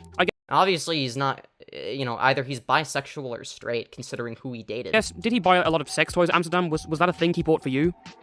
Oh no, not for me. He bought something for him, but that used to be a joke, and then he actually used it, but whatever. Alright, well, I won't get into the details of that. You don't want to know something I know. Fair enough. Whilst this is all second-hand information, we are also able to find tweets discussing how he enjoys sodomy. The sincerity of these remain ambiguous. When he stopped online activity in 2018, many former friends... I don't know, it's some form of meta-irony, I'm guessing. Like, it's sincere, but like he frames it as a joke. I mean, hell, everyone does that occasionally. Just assumed he'd moved on to the next chapter of his life. It wouldn't be the first time a person had quit internet fame. He hadn't uploaded in years anyways, so as he faded from the community, they thought nothing of it. There is one extremely popular creator that we talked to that had a more in-depth and long-standing friendship with AncientReality. Henceforth, we will refer to him as Anonymous. Oh, great. Yeah, I'm sure that this person definitely exists, considering how good faith Toastify has proven himself to be. He explained that, in regards to Mick, they were definitely more friendly than some acquaintances, but didn't have many personal interactions and rarely talked at length. He did remember the French girl and noticed that sometime in 2016, she seemingly vanished from their group. In early 2017, she finally reappeared to tell Anonymous that she and Mick had been in a relationship. He recalled Lou wanted to break things off, but she feared Mick would kill himself, and then discovered how much of an age gap there was between the two. A few months later, Anonymous confronted AncientReality about the relationship, to which he recalled Mick stating that she was a liar. Furthermore, he claimed that they only had a friendly meeting to somehow cope with his suicidal tendencies. As bizarre as this explanation seemed to us, Anonymous swears that he believed at the time, rationalizing that because the parents were aware of the meeting, nothing inappropriate could have occurred. However, as Lou explained to us, all parents involved... Yeah, and why would this person want to remain anonymous? Like, what? If I had to guess, he's dead? It's most likely... Wait. What? Who? Were lied to. Despite the claims of serious wrongdoing, Anonymous stayed on good terms with Mick, remaining unaware of the relationship's true nature until recently. Even... Wait, he knew the age gap? Okay, because he knew the age gap. Okay, I could understand wanting to remain anonymous, because that could look bad. Oh, you knew that this relationship existed, and that there was a creepy-ass age gap, and you didn't say anything or do anything, and you enabled it. Mick is probably dead? Wait, what makes you say that? I think he just left the internet, but I could be wrong. But it's like, okay, what do you do after a situation like that, right? You hide from it, and hope everybody forgets, and I guess people did. Even though Anonymous was helpful, the person that we were most interested in talking to about our investigation was Pyrocynical. So, Niall... Okay, so... Alright. Pyrocynical knew that you were in a relationship with Mick, and he knew the age difference? Well, yeah. Did he try to, help and contact anyone? I don't think so. Okay, so... I don't think so. I mean, what can Pyrocynical do? Oh, did he try to, help you in any way? No, I think he might have just wanted to completely, not get related to anything of this. Okay. That's mildly shitty. Alright, so he knew it was going on, but he didn't want to get involved. Yeah, but like I said, he definitely didn't know what was going on, like, awfully, Okay, well, I'm glad that she says this. in the back. So he didn't know about the Snowpalm stuff. No, he didn't know about it. If you recall, the breakup messages prove that Pyro was one of the only people who was aware of the relationship to some extent, as he recalls talking about the French girl to Mick.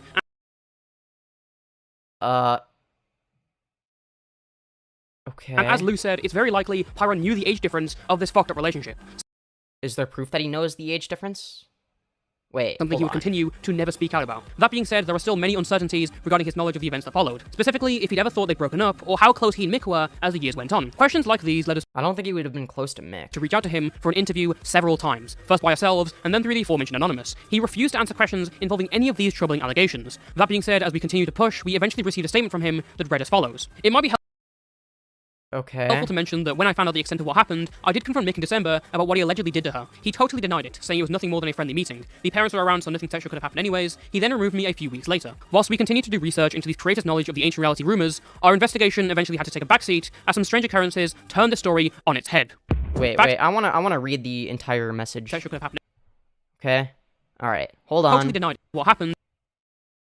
These troubling allegations. That being said, as we continue to push, we eventually received a statement from him that read as follows. It might Other things, okay, so this is cut off, but whatever. I'm honestly not sure what I can even add to the situation. Thought it might be helpful to mention, when I found out the extent of what happened, I did confront Mick in December about what he allegedly did to her. He totally denied it, saying it was nothing more than a friendly meeting, parents were around, so nothing sexual could have happened. It might be helpful to mention that when I found out the extent of what happened, I did confront a friendly meeting. The parents were around, so nothing sexual could have happened anyways. Okay. He then removed me a few weeks later. Whilst we continued to do research into Okay.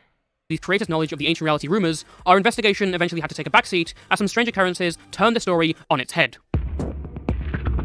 As word began to spread around that Keemstar was looking into the French girl allegations in 2020, along with us reaching out to Ancient Reality's former associates, it appeared that this investigation was progressing in a typical fashion. That was until evidence began to disappear. Conveniently, only a few days after Keem began hinting at a French girl interview, Ancient Reality would break 3 years of inactivity on his YouTube account to remove over 1 million views worth of videos on his channel. He also deleted a tweet showing off his tattoo that same day. On January Yeah, that's why I don't think he's dead. 14th, 2021, all of the social media accounts associated with Ancient Reality were deleted. Only the YouTube channel remained. This included his Twitter, Twitch, SoundCloud, Facebook fan page, and even a Reddit profile, which indicated the comments had been manually removed. Interestingly enough, he also privated a video criticizing Drama Alert from half a decade ago. Years of inactivity was interrupted just as people started to talk about the French girl story again, even though not a single person in the public had brought up his name in their discussions. Lucky for us, almost all of the evidence he'd attempted to delete, we'd already archived, including his entire catalogue of videos. If this activity wasn't strange enough, only 2 days after the Ancient Reality mass deletion, we received a message from Lou stating that someone had attempted to hack into her email and Damn.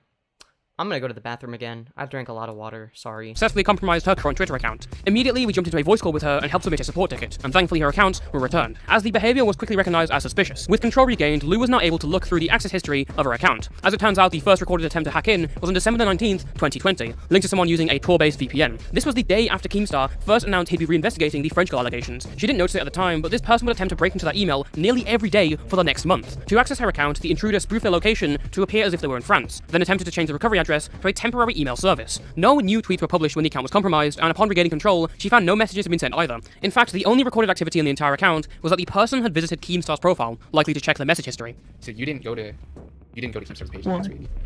They hacked the account. They went to Keemstar. Bro. Can you go to his page, I guess? They were looking for DMs from Keemstar. Which is completely empty because I deleted them anyway.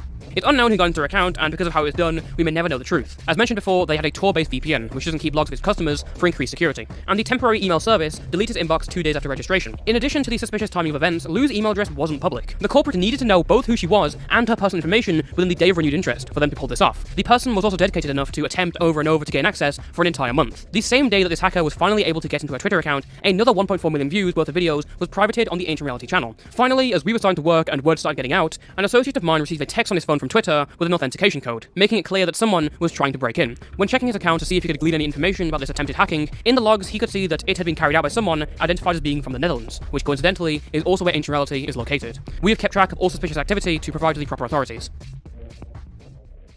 2 days after the French girl was hacked, we resumed our efforts in speaking to ex-associates of Mick. One of these was former MLG YouTuber Cyrenek. Not expecting much, he was contacted as almost a kind of shot in the dark. After a bit of small talk, we asked if he remembered anything strange or memorable about Ancient Reality. He started by mentioning points we already knew, such as his work with Filthy Frank or the Minion incident, but then the former associate offhandedly referenced something that really caught us off guard. As stated before, we believe Mick's last public activity had occurred 2 years ago in June of 2018. Well, in speaking with Cyrenek, he let it slip that Mick had made another channel with a fair amount of success, but that the new account's Twitter page now appeared to be deleted. Becoming frustrated with Cyrenek's lack of cooperation, we asked our anonymous source if he was aware of the account. While having vague recollections of its existence, he didn't remember the name, only recalling that it consisted primarily of 4chan memes, such as Pepe the Frog and Wojak. With this limited information, we began going through all of Cyrenek's subscriptions to find channels involving Pepe memes that also had deleted Twitter accounts. After sifting through hundreds of pages, we were left in shock when we found the account that matched our criteria. Right. To make sure our eyes weren't fooling us, we sent the channel. I am back. This is your sign to rehydrate. True.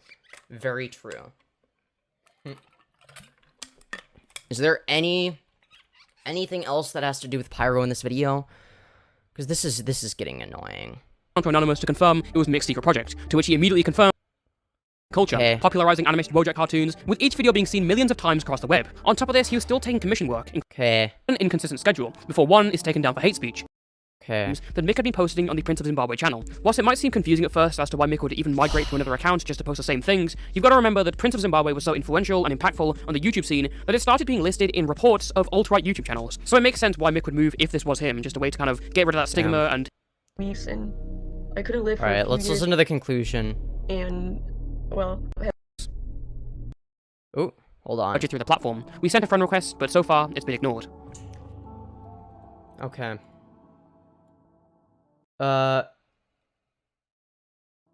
After this traumatic experience, how has this affected you? How has, life been after this?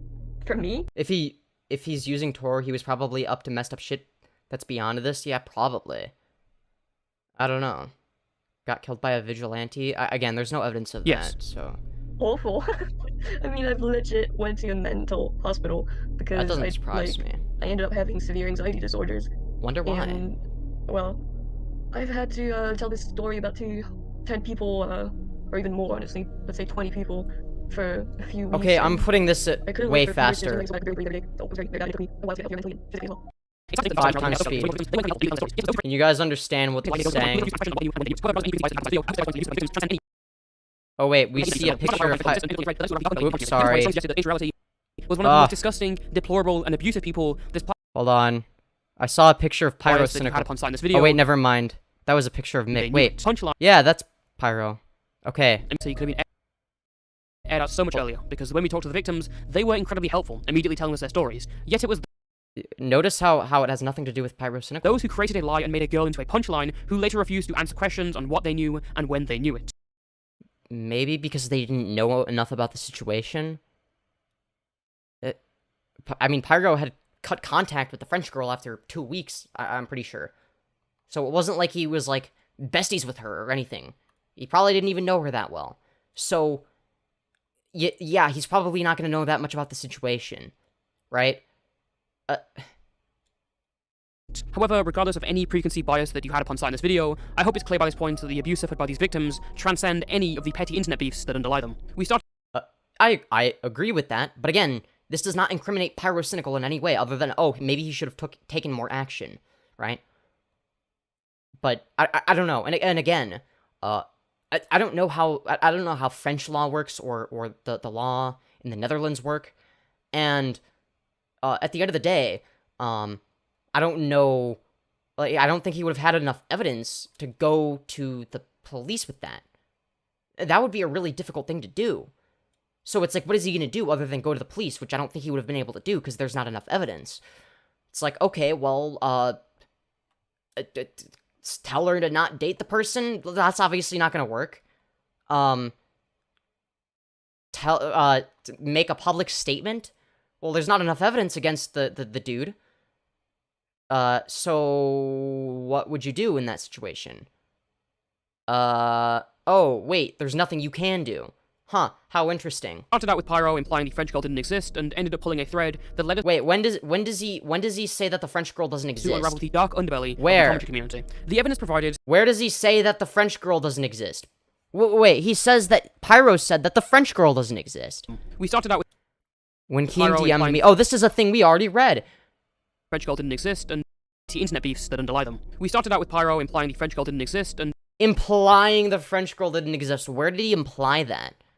Ended up pulling a thread that led us to unravel the dark underbelly of the commentary community. Wait, no, he said that the French girl existed, but that they weren't doing anything sexual.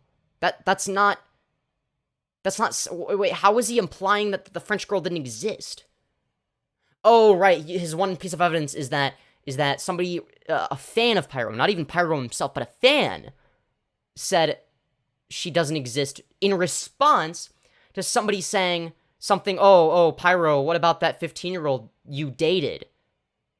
Well, there was no 15-year-old that he dated, so yeah, the quote-unquote 15-year-old that he dated doesn't exist. And that's a fan of Pyrocynical who said that. And even they, I don't think were insinuating anything. Oh yeah, the French girl doesn't exist. They never said that. And Pyro never said that. Pyro said that the French girl does exist.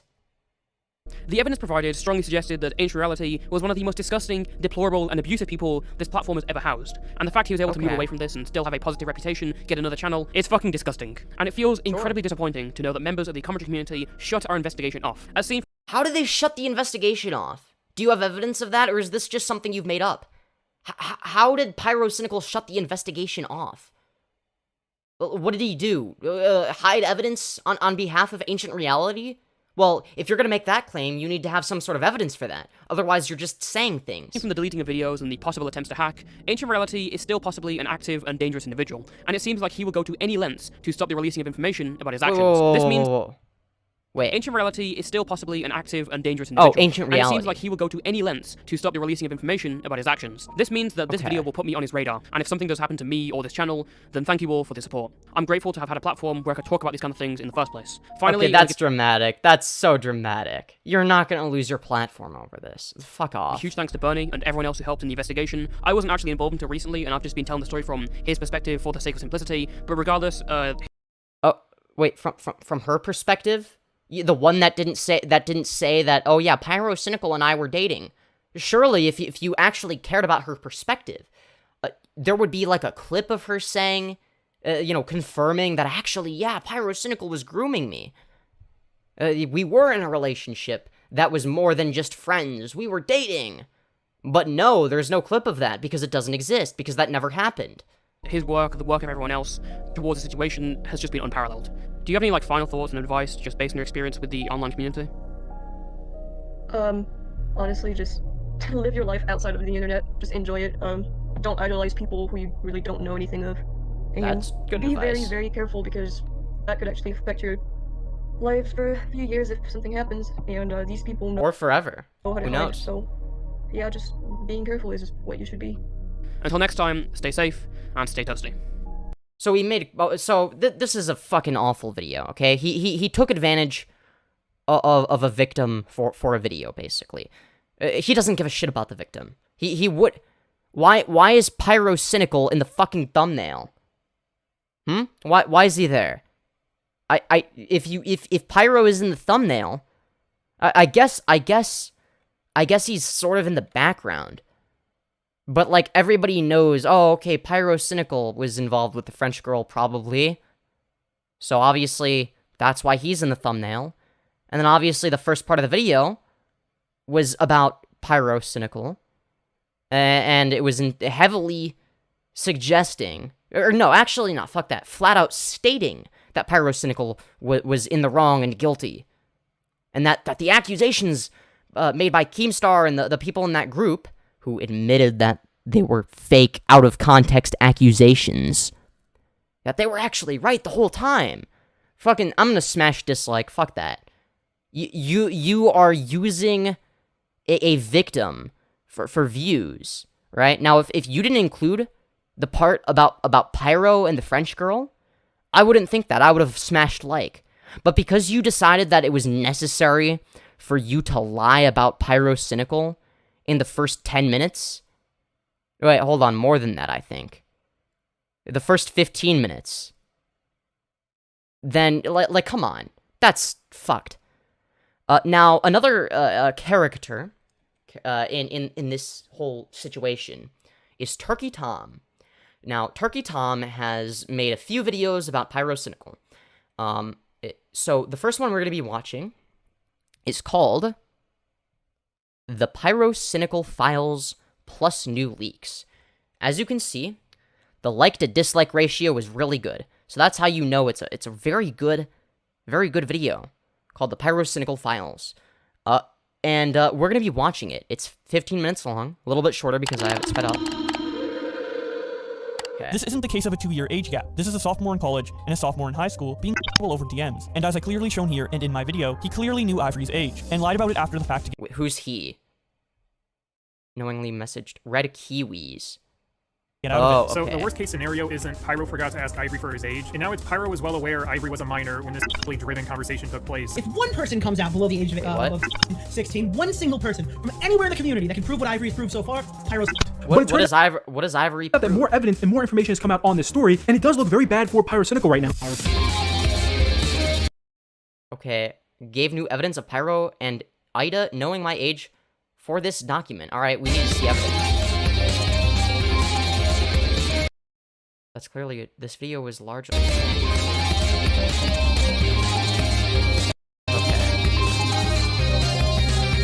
He's just showing tweets. Okay, we get it. You're good at editing, Tom. We get it. Or your editor is. I don't know if you edit your own videos, to be honest. Created by Turkey Tom, intro by Slacker. Okay, Slacker. Okay, your friend Slacker is good at editing, not you, Tom. Sorry. Well, maybe you're good at editing, Tom. I don't know. Okay, so, where were we? In my last video, I talked about the allegations against Pyrocynical, a popular YouTuber with more than 4 million subscribers, who had some startling allegations made against him by a Twitter user by the name of Ivory Rasmus. There was a lot of turmoil around these allegations at the time, with many accusing Ivory of lying due to the way that they handled the allegations, which admittedly were not the best at first. That being said, the commentary community going on to call him a liar and a clout chaser, as well as calling the allegations that he had made about Pyrocynical false, was completely unjustified. On the 6th of December, I released a document on Twitter titled Proving Pyrocynical's Guilt, where I sought to dispel some of the criticisms made of myself and Ivory, as well as reveal some new information that Ivory submitted to me as more evidence. Today, I'll go over some of the major information from that document, as well as interject some of my own opinion and thoughts. On December 3rd, Ivory messaged me on Twitter to give me some more information. He alleged that he had found some old Discord messages with Pyrocynical's current girlfriend, Ida, who originally messaged Ivory to victim blame him and say that what had happened wasn't that. Okay. Wait, is that... Wait. Pyrocynical messaged? Wait, me on Twitter to give me some more information. He alleged that he had found some old Discord messages with Pyrocynical's current girlfriend, Ida, who originally messaged... old messages with his current girlfriend. Okay, and so this says... Yo, he was like, what, 18/19 when that happened? Age difference wasn't that bad. And I know you were talking about how you fucked in your mom's living room and such, with both him and me. Like, you were clearly mature enough to say, nah, man, I'm not into that stuff. It really isn't obvious at all, Ivory. There's no ill intent what happened, and you know that. Okay. But this doesn't mean shit.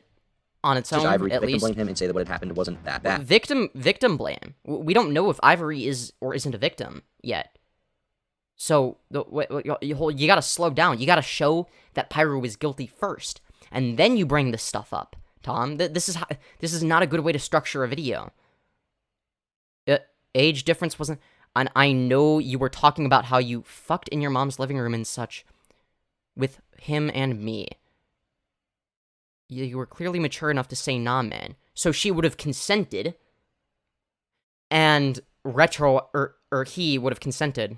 Or, yeah, I guess Pyro isn't even straight. Aw, yeah. Yeah, he would have consented. And, yeah. Or, yeah, Ivory is a guy, right? Yeah. So he would have consented to Pyro. How old was the alleged victim back then? We don't know. So. To prove that the messages were real, Ivory even clicked on Ida's account at the end of the video. Ivory sent me some very incriminating messages. What? Some very incriminating messages. Deleted user, IDK, man. Krumar. Like, I just worry that he'll regret feeling that way because of my age. Because it'll be the 15-year-old French girl scenario, but with a 15-year-old American boy, AA. Deleted user. This is just me thinking... From how I know Niall, but IDK, if he would actually be in a bi relationship, I think he's more open to, like, mostly prawn and sex, you know? Yeah, you right? This is your damning evidence, Tom? between him and Ida, where she clearly acknowledges his age. But the natural response to this would be that the messages are fake or they are not from Ida. So let's prove that they are from her. Firstly, I'll show the Discord ID here for the sake of full transparency, as well as a scroll through of some of the most relevant DMs. And just to be able to clearly see that the same Discord IDs have already been seen before, you can see the same group chat which included Pyro and who Ivory alleged me was Ida. Okay. Moving on to the messages, here's one point in them where Ivory is sent an image. I told him to take a selfie, but what the fuck? Okay. From the deleted user of her and Pyrocynical in a hotel room together. Doing a reverse image search for this will get you no results. This clearly shows that this image is unique at the very least. And just to further add to the pile of proof. Okay, so. Wait, hold on. Wait. Me was Ida. Moving on to the messages, here's one point in them where Ivory is sent an image from the deleted user of her and Pyrocynical in a hotel room together. Doing a Wait, Ida? Wait, who's Ida? Wait, what? Results. This clearly shows that this image is unique at the very least. And just to further add to the pile of proof, here's a post she made on Instagram just one day prior where she's in the same mirror in the same room. And here, in another DM, we have a video of them at a restaurant. Now that So they went to a restaurant, therefore he groomed minors? Okay. I've demonstrated the veracity of these DMs, let's take a look at what they mean in tandem with Pyrocynical's greatest argument. Many have been under the impression that Ivory lied about his age, and that is why Here's the screenshots, y'all. The last one is cement proof that it's him. And I put his Discord ID in the text box below the message. Pyrocynical decided to talk to him. After all, if he was under the impression that Ivory was older, then how could he be at fault? The most common misconception. Solicited nude or IRL. I have never tried to engineer or elicit an illicit account or lure anybody in or anything. I have never built a dialogue, connection, or relationship with the intention of manipulating or exploiting anybody. This was even confirmed by Ivory himself in an interview with a link. He never messaged, he never at any point stated that he felt uncomfortable, and if he did, I never would have continued to message and respond to him. Every exchange between Ivory and I was fully consensual and reciprocal, which is about what I expected. He never once disclosed the fact that he was 15 at the time of the exchange. At the time these exchanges commenced. He didn't include his age in his bio until he was 16, but I was not on Twitter between the 28th of December 2016 until the 29th of June 2017 as I was suspended. Okay. Alright. I guess that's a little suspect. Yeah, I would assume you would ask. But again, my standard of evidence is guilty beyond a reasonable doubt. So, apparently the victim was 15. So, that's not good. Again, Pyro should have asked. And notice, okay, this is actually bad. Now, I'm not saying that Pyro should be canceled forever for this. I think, what was he, 18 or 19? It's still a weird relationship. Regardless if it was consensual, they were 15. Yeah, but I don't think Pyro knew that. But maybe he did. I don't know. He should have asked, okay? So this is legitimate criticism against Pyro. Maybe it's good to shit on him a little bit for it. Well, actually, maybe not. He might like that. Sorry. No, but, yeah. Obviously this isn't good. If Ivory, if he had lied about his age, I feel like Pyro would have said, oh yeah, he told me he was 18, but he lied. He was actually 15, but he lied to me, right?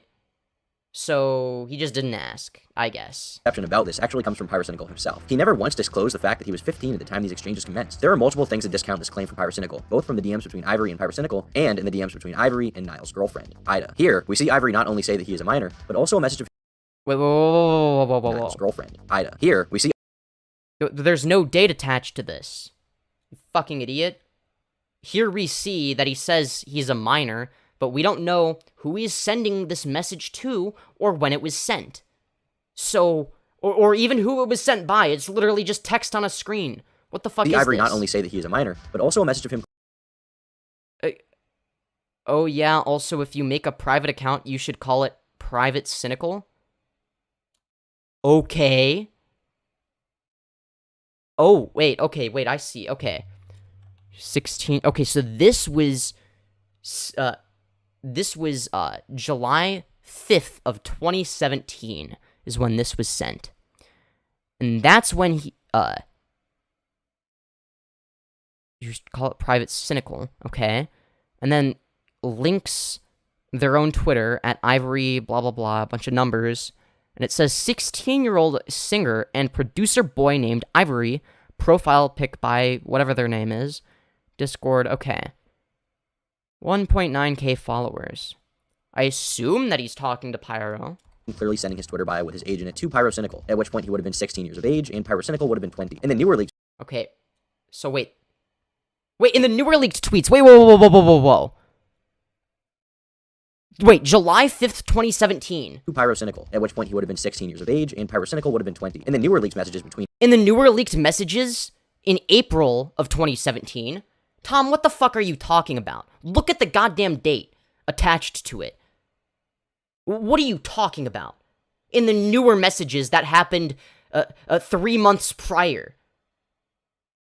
Or maybe he means that they were leaked later? I'll give him the benefit of the doubt and assume that's what he meant, but that's really suspect. Between Ivory and Ida, before he turned 16, we see her acknowledge that he is clearly... Oh, okay, before he turned 16. Okay.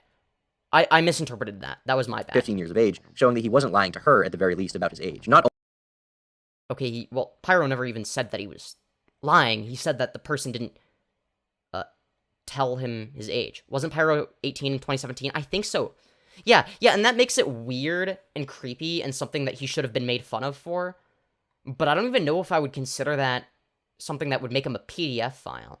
Like, it's a 3-year age gap, right? It's not good, right? But think about it. It's not much different from, like, a sophomore in high school dating a senior in high school. Like, you know there were people that were like that. You know exactly what I'm talking about. And it's weird, and people get bullied for that, right? As they should. But you don't levy allegations saying that they are literal PDF files and try to ruin their reputation permanently over that, right? You don't go back many years later. It's weird, but just don't deny it. Yeah, well, and if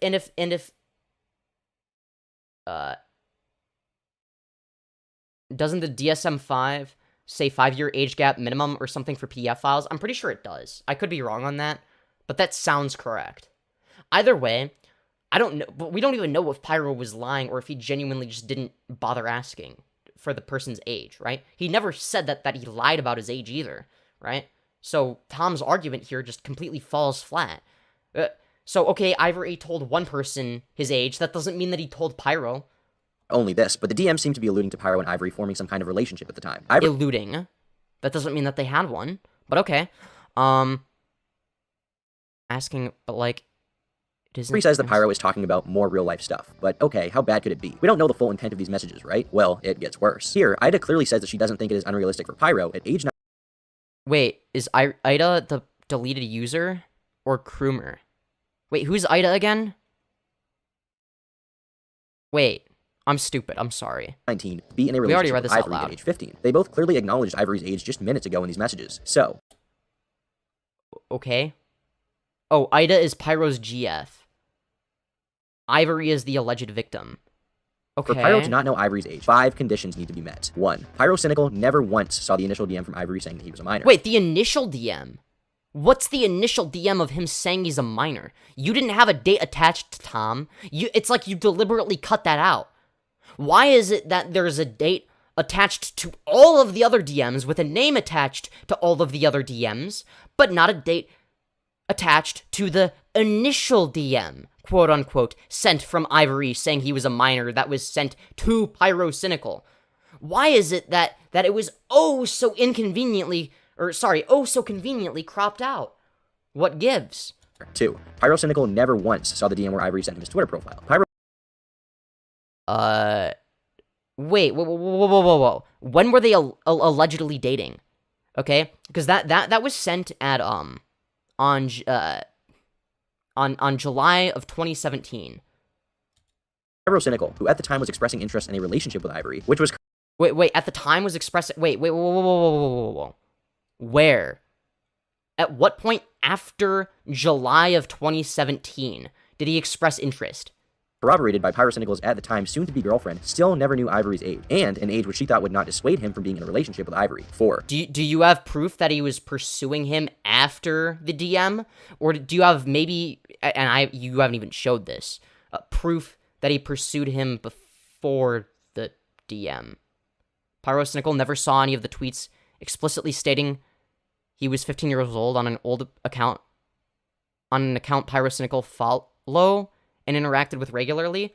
You would need to show proof that these tweets existed and that Pyrocynical was following him at the time. Otherwise, you're just saying shit. Pyrocynical never saw any of the tweets of Ivory explicitly saying that he was 15 years old on an account show the tweets that he followed and interacted with very regularly. 5. Somehow, show the tweets. You can edit. You can show them on screen, you know. Outside of these instances, Ivory never mentioned his age once in the presence of Pyrocynical. As you can see, these conditions are a 5, I guess, would be the most suspect condition. But, okay, first of all, do you have evidence that aside from whatever Ivory said, wait, what did Pyrocynical say? Pyrocynical directly say. That's proof. Or, sorry, yeah. Pyrocynical himself would have to, like, have, you know, like, show, if Ivory wants to show, oh, yeah, Pyrocynical, you know, we were dating. Surely there would be, like, some sort of, like, I don't know, text messages or, like, Discord messages that are a reflection of that, directly with Pyrocynical, right? Surely there would be things that Pyrocynical said. A little ridiculous. His GF did say they fucked Ivory together, TBH. But I didn't care if he knew his age, so who knows? Yeah, we don't know if he knows his age. Again, my standard of evidence is guilty beyond a reasonable doubt. And that's not gonna, like, I'm not changing that. And at the same time, it says deleted user. We'll go back and look at him, quote-unquote, verifying that all of the DMs are real, and see which DMs actually are real, and come to our own conclusions, right? Because he quickly scrolled through them, probably not intending to have people actually look at them.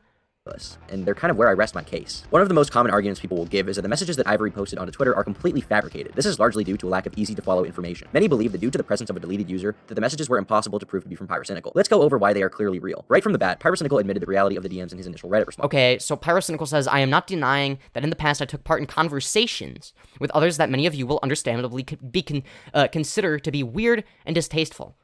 Probably an understatement. It was careless of me to not consider who was behind the roleplay / art sharing, and I take full account of... Okay? Wait, so it was roleplay and art sharing. And then, isn't that crazy? Okay, so wait, yeah, this is what's in the rectangle, okay? This is what Tom highlighted. But isn't it crazy how if you actually read what it says outside of the rectangle, you'll notice that it says, but these exchanges never amounted to anything other than fantasy roleplay. I have never sent or solicited nude or IRL content. I have never tried to engineer an illicit encounter or lure anybody in, yada yada. We already read that. Isn't that interesting? Oh wow, it was nothing other than roleplay. But apparently they had sex. Oh, okay. There better be some really good evidence of that. Other than what a deleted user said. Not denying that in the past, I took part in conversations with others that many of you will understandably consider to be weird and distasteful. Probably an understatement. So that automatically means that all of the DMs are real and that nothing is fabricated? Statement. If this isn't fair enough for you to believe that the messages are real, at Lumi... So because Pyro acknowledges to role-playing with people that he didn't check the age of, that automatically means that all of the messages are real? _CX on Twitter created a great thread walking through all of the important aspects of the videos, even analyzing the Discord UI to show that the messages are clearly real. I'll show one of the more important videos right now. Regardless of both of those, going over here, this is a screenshot from the Pyrocynical Discord server. This is a bot log, so you can see server name Pyrocynical, server created 2017, 0215, total users. Okay, wait. 2017, February 15th. Okay? Before he knew the age of the person, by the way. 7,000 or so. You can see right here, server owner, LOL, that's Pyro's old Discord account username, 9982, that's the same discriminator that matches over here. 9982. Okay. Here, that doesn't change. Oh, wait, the deleted user is Pyro? Wait, I thought the deleted user was Ida. What? When a account is deleted. I've also been made aware of another... Wait, whoa. The deleted user was supposed to be Ida. So you have to show that Ida exists, and okay. Another instance that many used to claim that Ivory is a clout chaser, which I will assess now. This video was largely circulated on Twitter, claiming it to be evidence that Ivory is merely a clout chaser. We don't need to prove whether or not Ivory is a clout chaser, okay? That's irrelevant. I don't care. I mean, unless he is one, right? I'm not interested in that, though, as much as I am interested in having, actual evidence that Pyro did this thing that was wrong, right? Otherwise, if there's not actual evidence of that, then it's just he said, she said, or false accusations, right? Maybe it happened, but there's a non-zero chance, but it's not looking good for Ivory so far, right? In terms of the actual amount of evidence there is. So ultimately, this is really weak evidence. And even if let's say Ivory was a clout chaser, I don't think that would matter at all, because at the end of the day, you can be a clout chaser and a victim in a situation, so I don't really like that argument of, oh, well, he's just a clout chaser, right? Well, maybe he's a clout chaser, but he genuinely was a victim, but now he's taking advantage of it to grow his platform. That's entirely possible as well, right? Again, I'm not interested in whether or not he's a clout chaser. It's fucking stupid. Irrelevant. Alright. Okay, I don't care. The song is obviously done in jest, and anyone should be able to see that. But most people are under the impression that this is a recent video. However, if you simply look at the clip, the bottom right-hand corner clearly shows that the recording is from 2016. The person who leaks this video... Oh, okay, I don't care. He made a joke, so that automatically means he's not a clout chaser as well, too. What even is this? This is irrelevant. Initially, Crass is someone who has been constantly deriding Ivory on Twitter and calling him a clout chaser with no proof other than this video. This is a recording that Crass has supposedly said is around the same time that Pyrocynical and Ivory met. According to him, So if he made a song ironically saying he's a clout chaser because he's not one, or he doesn't think he's one, or see himself as one, that means he's automatically not... Again, there's no proof of him being or not being a clout chaser, as far as I'm concerned, right? And the reason I say that is even if he...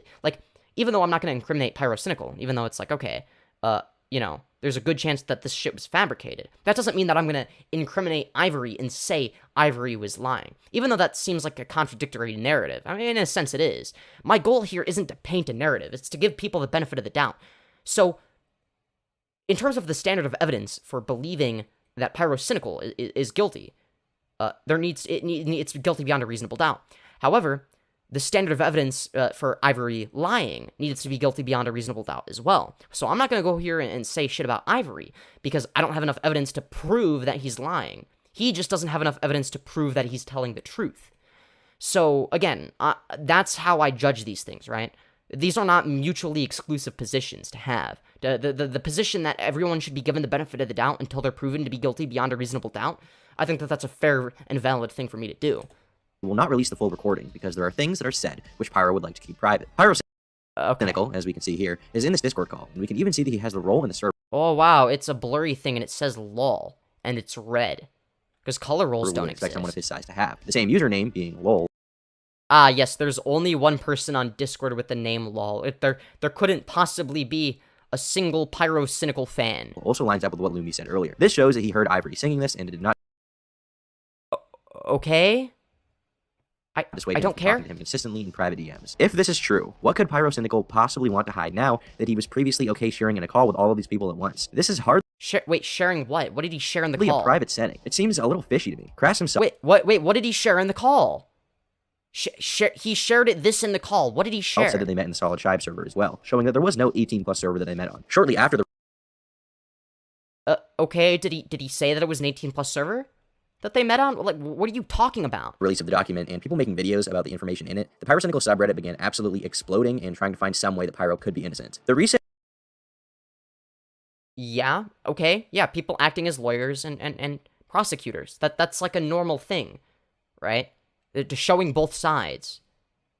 That's how you judge these things, right? Is you have to look at both sides and then determine whether or not the person is guilty beyond a reasonable doubt, right?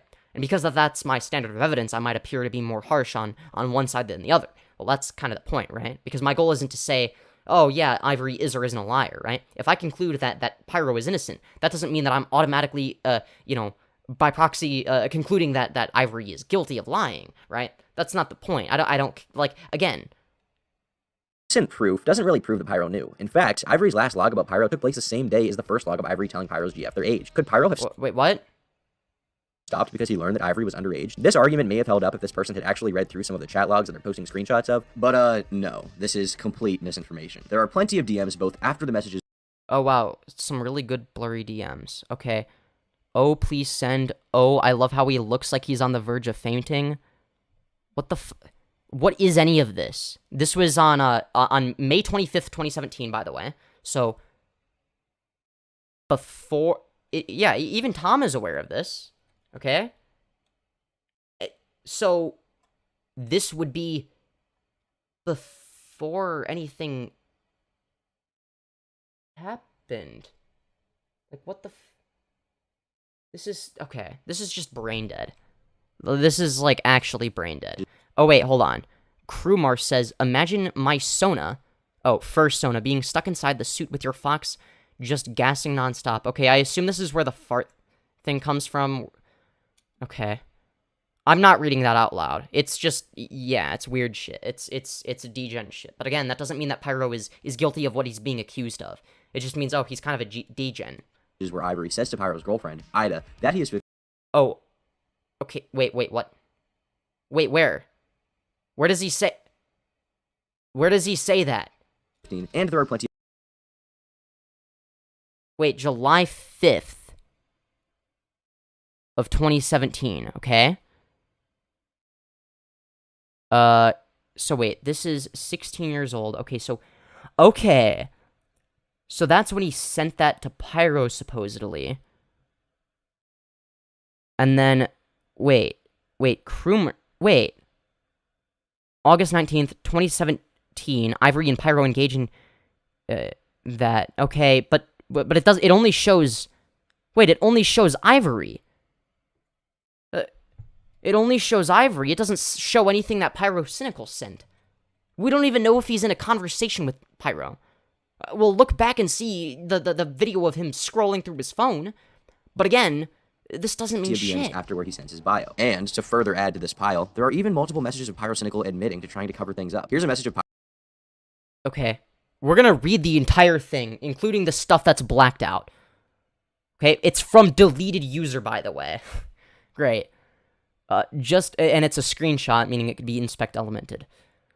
Just what Alex was saying to me today about Keem, it reminds me of all the RP stuff I used to do last year. Like, there's so many fucking people I did with, and it's unreal. I don't even remember who and how many. It's that bad. If any of them suddenly don't like my content, or for whatever reason, they can just out me, and then everyone else will start coming forward. All it takes is one person, and it's a chain reaction. And then he says, I was contemplating deleting my Discord and making a new one, but I don't think that deletes all the messages. Okay, but obviously that's going to be cut out of context, of course. All this talk about grooming and allegations on the internet is really tiresome. If you're not actually going to do something, then you're part of the problem. Well, I'm trying to look for the truth, right? And so far, what I've come to find is that Pyrocynical, as far as I'm concerned, is not guilty beyond a reasonable doubt, so he should be considered to be innocent. Okay? And, so... Oh, God, it's like, blacked out. It's... Fuck you, Tom. Why did you do this? Something... Really, Tom? You had to add the shadow effect.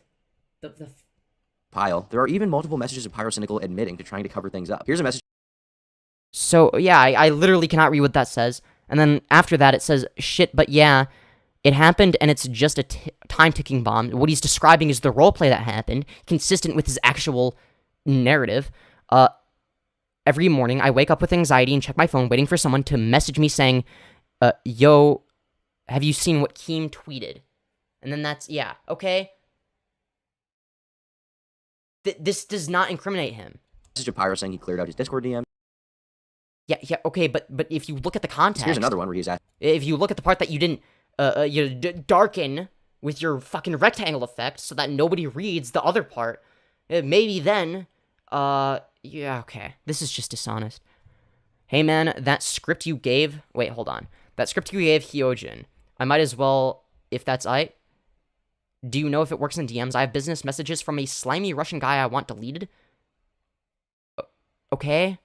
And Thaf9 says, oh, delete all messages in a Discord channel. How does it work? It's all just code on my phone. I only need it for DMs on not server. Okay, so if he has, what, embarrassing DMs of him role-playing? Assuming this is Pyro, by the way. On June 15th, 2018. Which is just more proof of him stopping the behavior before the message that supposedly proves that Pyro knew Ivory's age while he was role-playing. This is actually evidence against your narrative, Tom. Okay? Assuming that this is real, which I assume it is, this is evidence of him stopping that behavior before he knew the age of Ivory. Okay? I'm guessing that he just wanted to hide the fact that he was doing degen shit, because obviously he doesn't want that out there, because that shit is embarrassing, right? He doesn't want to be known as, oh yeah, you're the guy with the fart fetish that did the furry shit. That's weird, right?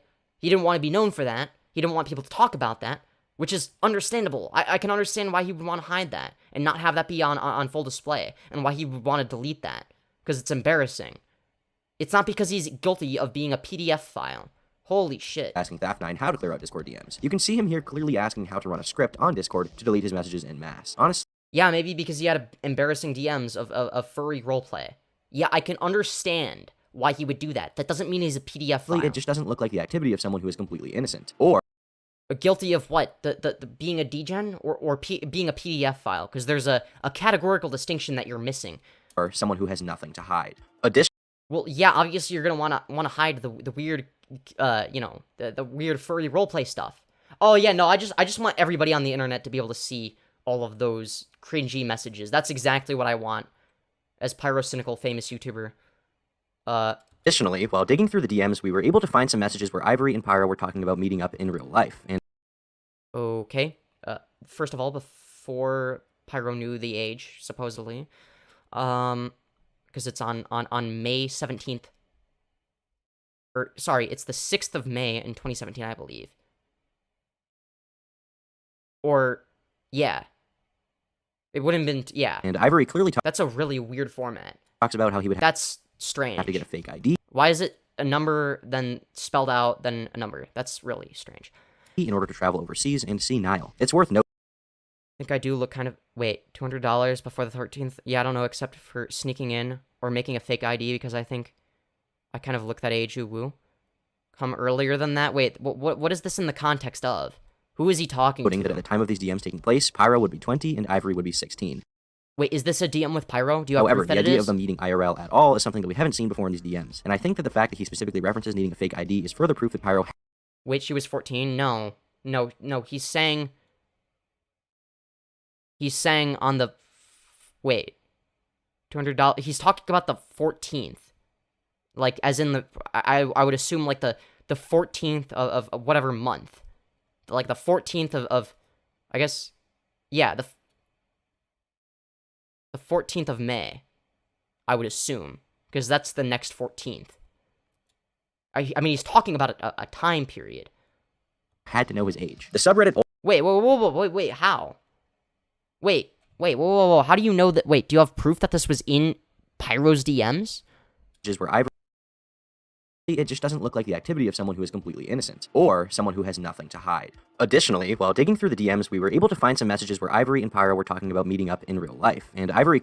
Where's Pyro's side of things? Surely Pyro would be included in the screenshot. Clearly talks about how he would have to get a fake ID in order to travel overseas and see Nile. It's worth noting that at the time of these DMs taking place, Pyro would be 20 and Ivory would be 16. However, the idea of them meeting IRL at all is something... Okay, so he was 16. That we haven't seen before in these DMs, and I think that the fact that he specifically references needing a fake ID is further proof that Pyro had to know his age. The subreddit... Wait, we don't know if he's talking to Pyro or not. Reddit also resorted to needless character assassinations and calling him racist based off of old screenshots, which are completely unrelated to the allegation. I don't care. As a whole, it is obvious to me that while some people here are looking for the truth, many are resorting to baseless smear campaigns to make him look worse and try to Against who? Pyro? Yeah. Credit him. And I've noticed a slow turn from them memeing about this situation and on Ivory, to them being more skeptical about it all, to them coming to the realization that what happened happened. Although obviously in meme form, you can see that the community is genuinely hurt by what happened and what's come out, along with them being upset with a lack of real response from Pyro, besides the one he made before that's been shown to have a lot of problems. Another argument Pyrocynical What problem? Made lies in the idea that Ivory was messaging other people of a similar age around the same time. After Ivory alleged that I groomed him, this individual then reached out to him to apologize for any hurt he may have inadvertently caused him, to which Ivory responded, "No, you're fine, I don't care." Why does he not care in this instance? Why does he remain unaffected by a similar interaction with others, yet feel the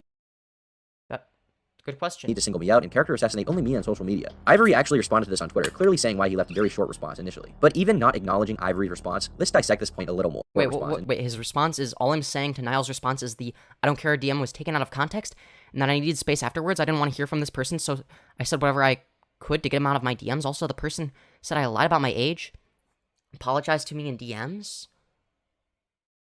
Okay. Well, the accusation wasn't that he lied about his age, either. It was that he didn't disclose his age. So... What? Like, what? This doesn't mean shit. Kroomer? Wait, whoa. Okay, so this person's name is crossed off. So I don't give a shit about what they have to say. And then this is Ivory, or Kroomer, saying he needs... Wait, whoa. I don't care DM was taken out of context. Wait, who did he say I don't care to? This person. The person said I lied about... Not a 16-year... Stuck with me? That one? Wait, whoa. Deleting your state... Wait, it doesn't... Whoa. Where in this screenshot does he say that you lied about your age? What? Huh? Okay. Initially. But even not acknowledging Ivory's response, let's dissect this point a little more. Why wouldn't Ivory be upset at this guy if he was so angry at Pyrocynical? It becomes pretty obvious, actually, when you read Ivory's original Twitlongers, where he says that the biggest reason for him putting out all of this information out there is because Pyrocynical has influence. And he'd be right. Pyrocynical has more than 4 million subscribers, and is easily one of the most respected people in the community. It is no surprise that people are so unwilling to believe these allegations. Most people don't even seem to watch the videos about it before passing judgment. After YouTuber BoBlack... Wait, that's what I'm doing, is watching the videos. And then passing judgment. Like, fuck off. Put out a video including a lot of evidence that mostly... Like, it's like, what is he, guilty until proven innocent? Like, what the fuck is this? You take, like, the most lackluster evidence imaginable, and then just assume it's real because you can make a narrative out of it. This is pathetic. I thought Tom was better than this. Ivory, his comments were flooded with people claiming that he made it all up. As I have shown in this video, this is hardly the case. And even... Well, I don't think that you should be going on his thing and saying you made it all up. Because, again, you would have to prove that it's made up, not just that... There's a difference between it not being sufficient evidence and it clearly being made up. There is a categorical distinction, once again, so don't go around harassing Ivory. There's a chance that what he's saying is true. We don't know. Also, I'm surprised... I didn't know... I guess I'm not surprised that Pyrocynical is bisexual. I don't know why I thought he was straight. Even if that is... I guess the reason would be because I specifically remember watching him when I was younger, so I guess it never would have occurred to me. I didn't have a gaydar back then, because I didn't think about it. I just assumed everybody was straight, unless they specified otherwise. But yeah, I can see why this video got bombarded with dislikes, and you know what? I'm gonna join them. Alright, I'm gonna join the toxic gossip train against Turkey Tom, okay? Yeah, that's right.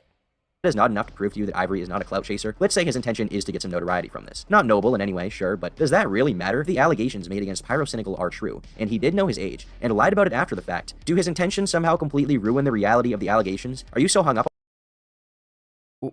Wait. Yeah? If the allegations are... Grooming implies intent. If the allegations are of grooming, you have to prove that he was grooming, not that he was being a dumbass. Like, what the fuck is this? Up on this idea that you will not put forth the effort to condemn someone who did something demonstrably more harmful? I don't know about you.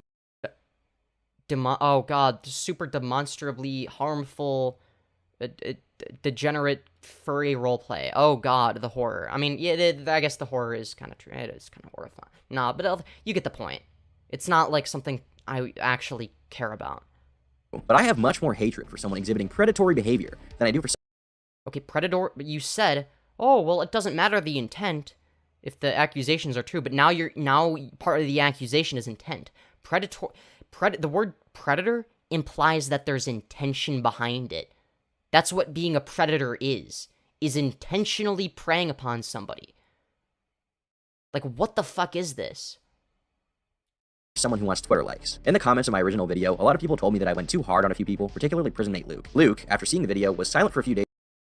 I've been sitting on this. Recently, Turkey Tom made a video on the Pyrocynical allegations and pointed out a lot of things that me and other YouTubers that covered it missed.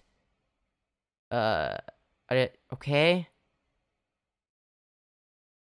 Days before making a community post on his channel where he said that he would be taking down the video and apologizing for spreading misinformation. And while I once again don't regret what I said about him, his apology was actually very mature and he made some pretty good points in it as well. What he did wasn't alright, and I'm sorry for trying to take away from that. Not only is there proof of Pyro knowing that Ivory was underage, but definitive proof that... Well, it matters when when did he find out? That's what's... Oh, okay. The messages were real, along with other damning evidence too, and the messages... Which messages are real? Were by and large fucked, for lack of a better term. Even if Pyro didn't know Ivory's age, which which I don't think he did. I assume he didn't. Which is unlikely given the messages shown. He should have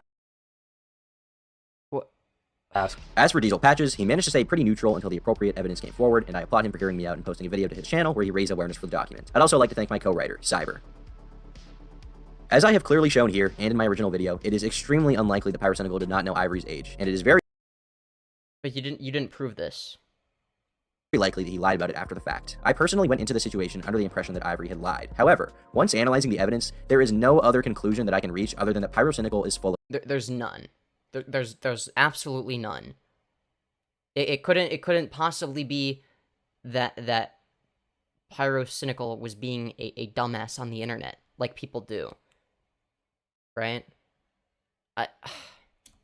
full of shit, literally and metaphorically. The evidence really speaks for that was kind of good. itself. Ivory Rasmus did not lie, and Pyro has no verifiable contradictory evidence thus far. And the real oh, so he's guilty until proven innocent. shock here, the real disgusting aspect, isn't just what Pyrocynical did initially. It's the cover-up and the deception. In his response— Oh, wow, I can't imagine why he would want to cover up Furry roleplay from Discord. I'm sure it must mean that there's more to it than that.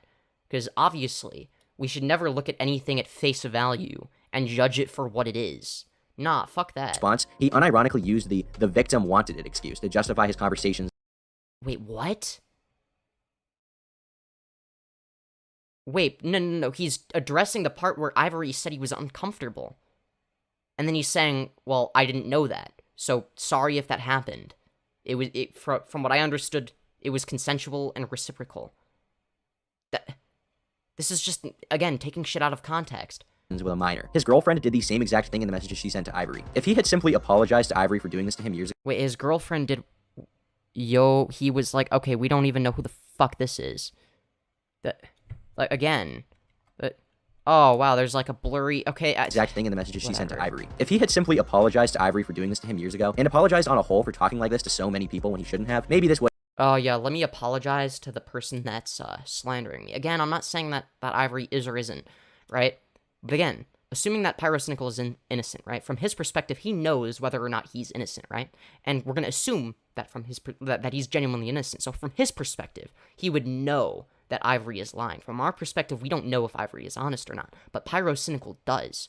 So if Pyrocynical knows that Ivory is lying about him, then why the fuck would he apologize? Why? Why does he owe somebody he knows is lying about him and trying to ruin his reputation? Why does he owe them an apology? Like, what kind of fucking logic is this? Again, this only works under the presupposition that Pyrocynical is guilty, right? Would have been avoidable. Maybe my video wouldn't have even existed. But as Pyrocynical's own girlfriend states— not to be a party pooper. From April 6th, 2017. He does that to everyone. And to does what? further add to this pile and the implication that Pyrocynical did this with a lot of people, let's read one of the originally leaked DMs from Ivory's post. Just what Alex was saying to me today about Keem. It reminded me of all the roleplay stuff I used to do last year. Like, there's so many people I did it with, it's unreal. I don't even remember who and how many. It's that bad. Yeah, we already read that. That doesn't mean that he was being a predator. Like, what the fuck is this? If any of them suddenly don't like my content or for whatever reason, they can just out me, and then everyone else will start coming— Yeah, out him as like a weird degen furry guy. I can see why he wouldn't want that.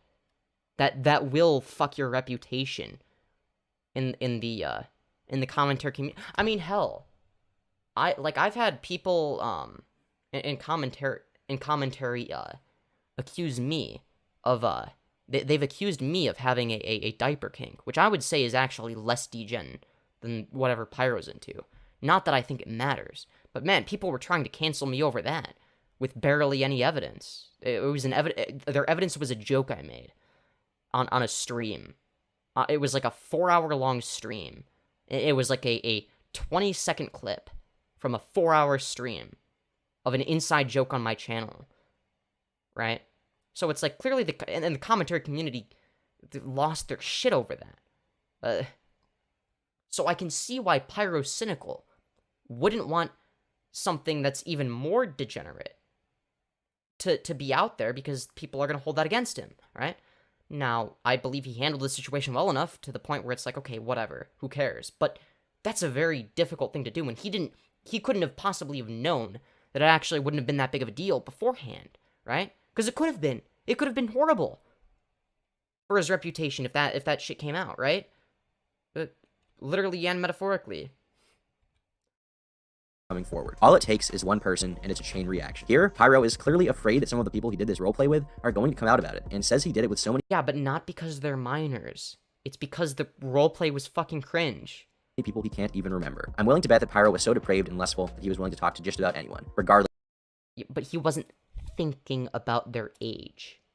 He was just like, oh, I want to do furry roleplay, so I'm gonna do it. It's really that simple. Of their age. It's really disappointing for me to see as someone who is a fan of his content and has had pleasant interactions with him in the past, but I can't ignore this. It's really, really bad. I'll leave a link to the document in the description below if anyone wants to give it a read, as well. Yeah, we might do as some of the videos talking about it. Thanks for watching. I've been Turkey Tom, and until next time, leave me alone.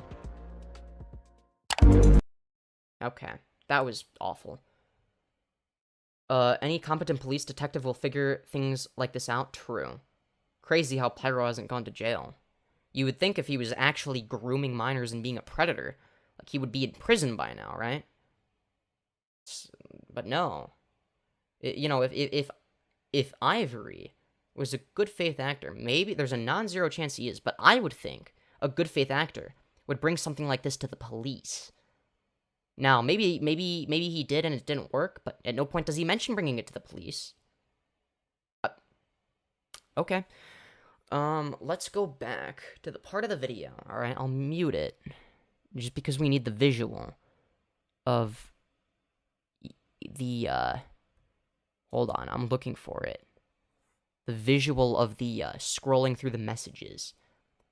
Because that was evidence that they're real. The quick scrolling through them. Because I want to know, and I'm looking at the video right now, you guys can't see. But I'm skipping through it right now. Okay. So, yeah. Alright, so the Ida DM looks like it's real. So what's shown on screen right now? As a child, because it was tolerated and I wanted to fucking KMS every waking moment because I know that I'll always be tainted by shit like that in my head. I don't know what that is. I'm not perfect. I was literally jail bait because of how people abused the shit out. Okay, so wait, oh wait, no, that's the person talking to Ida. The person that's the victim. And then Ida says, so, okay, yeah, that's what Ivory said. And then Ida says, sorry, I'm dumb.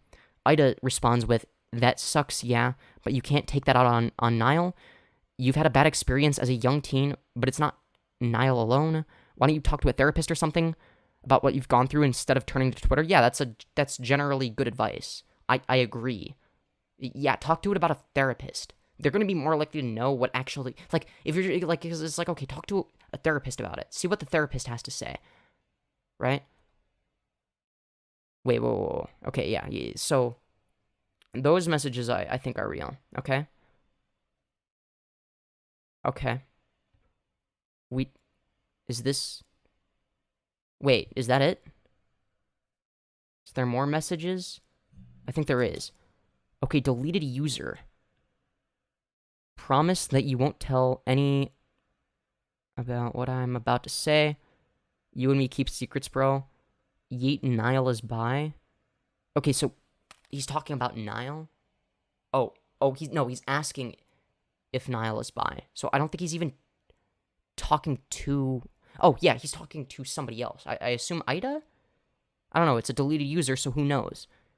On April 6th of 2017. And then I think he's open for it when it comes to the right person, you know? Yeah, I get that. Okay, deleted user FF8FE049. I believe that's who he says is Ida, I believe? Hold on.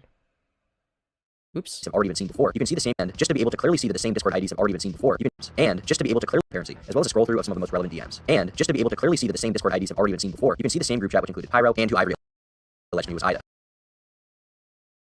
Okay. Alright. So. Moving on to the messages. Well, he doesn't. Here's one point in them where Ivory is in. Which one? He doesn't show Pyro. And Pyrocynical and tell them together. Doing a reverse image search for this will get you no results. This clearly shows that this image is unique at the very least, and just I don't disagree. To further add to the pile of proof, here's a post she made on Instagram just one day prior where she's in the same mirror in the same room. And here, in another... Okay. He came over to my house today, and his mom thought he smoked. OMG, DNS, and okay. DM, we have a video of them at a restaurant. Now that I've demonstrated the There's a video with them. veracity of these DMs, let's take a look at what they mean in tandem with Pyrocynical's greatest arguments. Many have been under the impression that Ivory lied about his age, and that is why Pyrocynical decided to talk to him. After all, if he was under the impression that Ivory was older, then how could he be at fault? The most common misconception about this... Alright, I'm gonna turn the thing off. Okay, never just once. Okay, show the... Does he show any more scrolling? What? Okay, I think over here? No, nope, never mind. That's just one image. One image. One single image. And for all we... and because it's only... I'm not saying this is even likely necessarily, but because it's only a still image right here, that could be faked, right? You could take a screenshot, then, you know, import it into your computer, Photoshop it, then put it back on your phone, and then, yeah, have it, like, in your Photos app, and then have it there. I don't think that happened, but not to mention you'd have to prove that, yeah. I don't think that this part is fake. I don't think. I think it's probably... Oh, wait, there's a video. Okay, we need to find that, hopefully. Ho shit, so true. This is ho shit. Is that it? Does he not show any more video? Scrolling through the phone? Wait. Yeah, we already saw that. We already saw that. Wait. That just says yesterday. Wait, wait, is that... Okay, wait, hold on. Also, it's 1,000,000 degrees. I just... Oh, God. Wait. Whoa, hold on. Age difference wasn't that bad. Wait, that says yesterday. Okay. Okay, let's scroll. Okay. Oh, God. If you would understand when I...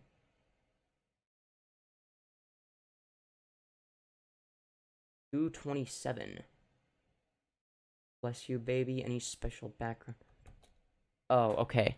We can't even see the messages. Is this from the same video? Wait. Hold on. There is no intent to what? And you know that? Oh, wait, no, we already read that. Fucking obvious his intentions. I literally... Seriously? Like, you're not... Okay.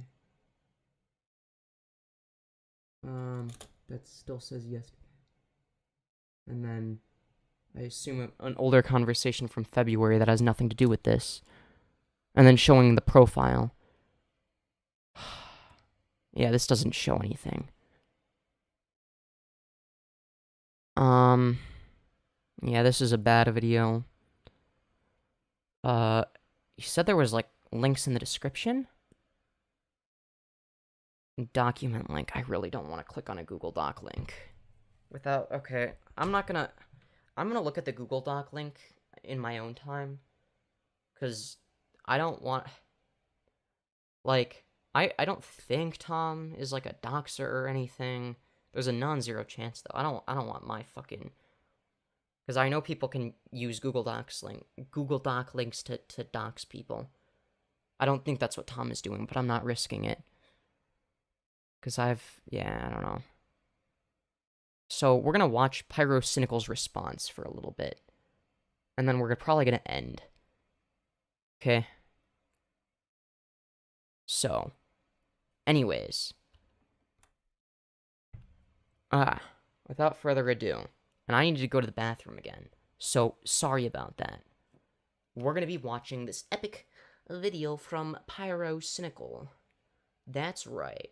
Oh yeah, Okay, here we go. To address the allegations made against me. Recently, to those who are unaware, I've been accused of grooming a 15-year-old boy when I was 19. That I'm some kind of predator and was aware of his age all along. This is categorically untrue and a complete lie. The supposed proof for what a genius. He uses big words like categorically. Who does that remind you guys of? These insane allegations is paper thin and embarrassingly wrong. I originally made a response on my subreddit, and I truly believe the evidence I provided was enough. And for a time it was. But a few days ago, a poorly written Google Doc has surfaced claiming that I have lied in my response and I'm 100% guilty. I just want to be clear, I have never lied at any point. This document is disingenuous, manipulative, and it fails to include so much of my original statement, bringing new information to light, but also making points to prove my guilt that I already proven to be untrue in my first statement. It's managed to fool so many people. Like, I see video after video of people now saying that I'm a liar. And he claims here that Pyro could have actually been lying in his response here. They already kind of have this notion that he did it, and he's not responding, so it looks pretty guilty on his part to a lot of people too. Now, this is the main part of the Google Doc that really set me off. I believe this piece of evidence is enough to say Pyro's in the wrong. Whether Pyro does respond to everything, or just pulls a mini-lad and ignores it for as long as he can, is still up in the air. This document makes, like, insane assumptions based on limited and broken evidence. It's not hard to dismantle it. It's just annoying that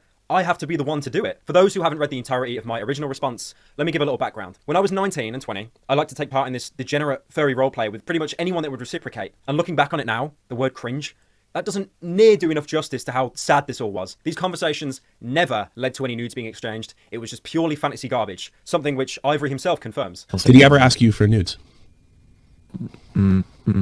No. No. What these people look like, their gender, these weren't variables. Like, I could have been doing this with a 90-year-old cave troll and it wouldn't have made a difference. It was roleplay after all. You're just pretending. Now, it turns out my accuser, Ivory, one of the people that I've had these conversations with, was 15. That's 3 to 4 years younger than I was. It was entirely my responsibility to verify his age before having these conversations. And the fact that I didn't, that is so incredibly negligent of me to do so. I may have been young myself, but still old enough to know better. But let me be very clear.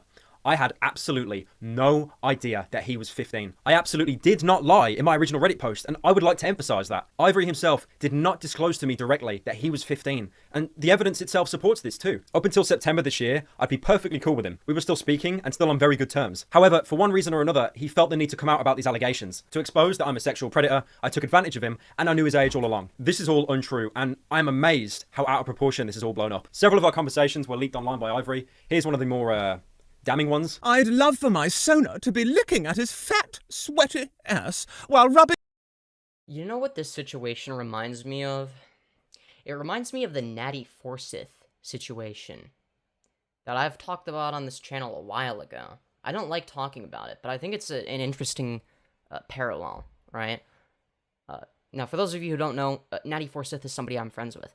The main difference, and this is interesting, even though it's a very similar situation, is that the public perception of Pyro, for the most part, is, or at least has been, for the past 2 years, that he's innocent. The public perception of Nattie is that she's guilty.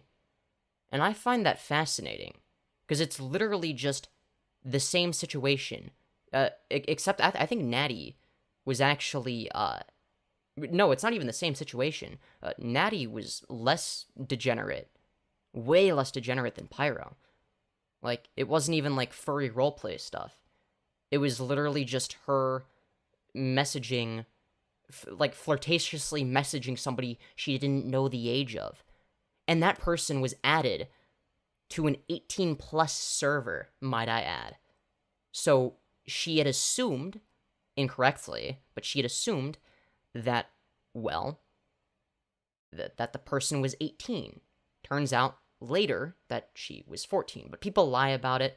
They deliberately ignore the order of events. They ignore the dates attached to messages, and they make a bunch of bullshit claims, right? Maybe I end up talking more about... I might make a video on this at this point, because I'm so sick of people being like, why are you friends with Nattie? She's a PDF file. And I'm like, but she's not. You don't have evidence of that. It's like, no, did you see Grimsy's video? And it's like, yeah. Yes, I did. That video fucking sucked. It was terrible. It was dog shit. He didn't include any evidence, and the small amount of evidence he did include said the opposite of whatever the fuck he was saying. Like, what? I don't know. I feel like I already disproved the allegations against her in a stream segment I did, but obviously not everybody has seen that, so I might have to make a full-on video addressing that. But I think it's fascinating that a situation less incriminating than the pyrocynical one led to a different outcome. I wonder, I don't know, that's interesting. I'm not gonna say, oh, it's because she's trans, so people automatically don't like her. I don't know if that's why I don't know if that's the reasoning or not. Or if it's because pyrocynical was already, like, so well established and loved in the community that people are more inclined to listen to what he has to say, right? And actually have a reasonable standard of evidence. You know, guilty beyond a reasonable doubt, of course. Not everybody. Turkey Tom doesn't have that as his standard. That's why he made the video he did that we just watched. Anyways, let's continue. His belly from behind, and then just having him gas all over my Sona's face. That'd be so nice. Or if mine was just underneath him, getting railed underneath his huge belly, and your Sona could be gassing non-stop as he fucks mine like, huh? Well, to be honest, I'd pick you up, hug you while... to be honest, I'd pick you up, hug you while rubbing you against my huge, sweaty moobs, then kiss your cheeks, telling you how much I loved you, and then kiss you on the lips and let out a hard, long belch into your mouth. Come on. Literally DeviantArt here. My god. He's provided... Oh my god, I remember DeviantArt. I wonder if that's one of the reasons I'm such a degen. I remember seeing DeviantArt for the first time when I was like 7 or 8. I think I was 7. I was looking for inspirational fan art of My Little Pony. Because I was just like a little kid, and I really liked that show. Like, yeah, I want to see what fan art people made of Rainbow Dash. I think, yeah, I don't know. Some of the fan art I saw, I think it awakened something. I did a lot of proof like this to show how much of a degenerate I was, and I mean, I agree, you know. You got me. Now, the whole world pretty much knows what I jerk off to, but what he and no one else has done is come close to substantiating how this constitutes as grooming. Ivory himself... Yup. And this is exactly what I went over. Toastify's video was nothing new. Like, these are all just a bunch of old, regurgitated bullshit allegations. Even struggles to explain how what I did was grooming. How were you groomed? Because you don't need to be groomed for this to be wrong. Is it really fair that you use the word grooming? And if that's true, if you feel that's true, where was this going? Based Tommy C. See, I'm not like, I don't know. I was in a call with my friend when I like typed it out, and I typed like, I remember I typed that and asked like, is that okay? Because it reads more like a YouTube like thumbnail. Do you honestly believe? Did you not understand the definition of the word? I feel like it was like forcing or like manipulating a child into a like sexual situation. Yeah, he's bullshitting. This is just complete bullshit. Like, I was gonna give Ivory the benefit of the doubt and say, well, maybe he's not. No, he's fucking bullshitting. The fact that he I don't know. This is just... The fact that he doesn't have very much evidence, and this is how confident he sounds in his claims, he's backtracking, you know, and if Pyrocynical was doing some serious shit, to the point where it's like, oh, you know, he actually was super abusive and okay, you'd have more evidence then, would you not? And that's not your narrative. All you have is, oh, he was being kind of a weirdo on Discord, right? Like, what the fuck is this? This is just nothing. Okay. Yeah, that's what that word means to me. To disprove this, I'd actually have to see something to disprove, but there's literally nothing. It's a blanket statement of Pyrocynical groomed me. The only thing I can possibly think of is inviting him and a bunch of other people to an event in the UK. And somehow this got spun as me buying him a plane ticket to fly him out. Hold on. UK. I can possibly think of is inviting him and a bunch of other people to an event in... Okay, well, so this was on the 6th of May of 2017, inviting him. Okay. In the UK. And somehow this got spun as me buying him a plane ticket to fly him out to have sex with him. Even if he lied, which can't be proven, a 20-year-old guy flying a 16-year-old boy out to fuck him in England. I don't care what the lie is. Most people find that disgusting, and that's why Pyro's losing. Sive, PewDiePie's editor, is one of the many people I invited to this event, and he agrees the claim is just complete bullshit. I never thought in my life I'd have to ever justify something like this, but I do remember back in 2017, Niall invited me and a bunch of other people to drink with him, and I remember. Okay, okay, that was Niall who invited. Okay. Wait, if Niall invited on, what was that, May of 2017, does that mean that, wait, hold on. I don't know, I'll I remember telling Niall very last minute that I couldn't come, so I pretty much flaked on him. To say something sexual was going to happen in a very public event with a load of people, even people Niall didn't even know and wasn't really close with, it's just false. Okay, so, what was the date attached? This actually might be bad for Pyro. Okay, wait. Possibly think of is inviting him. So this was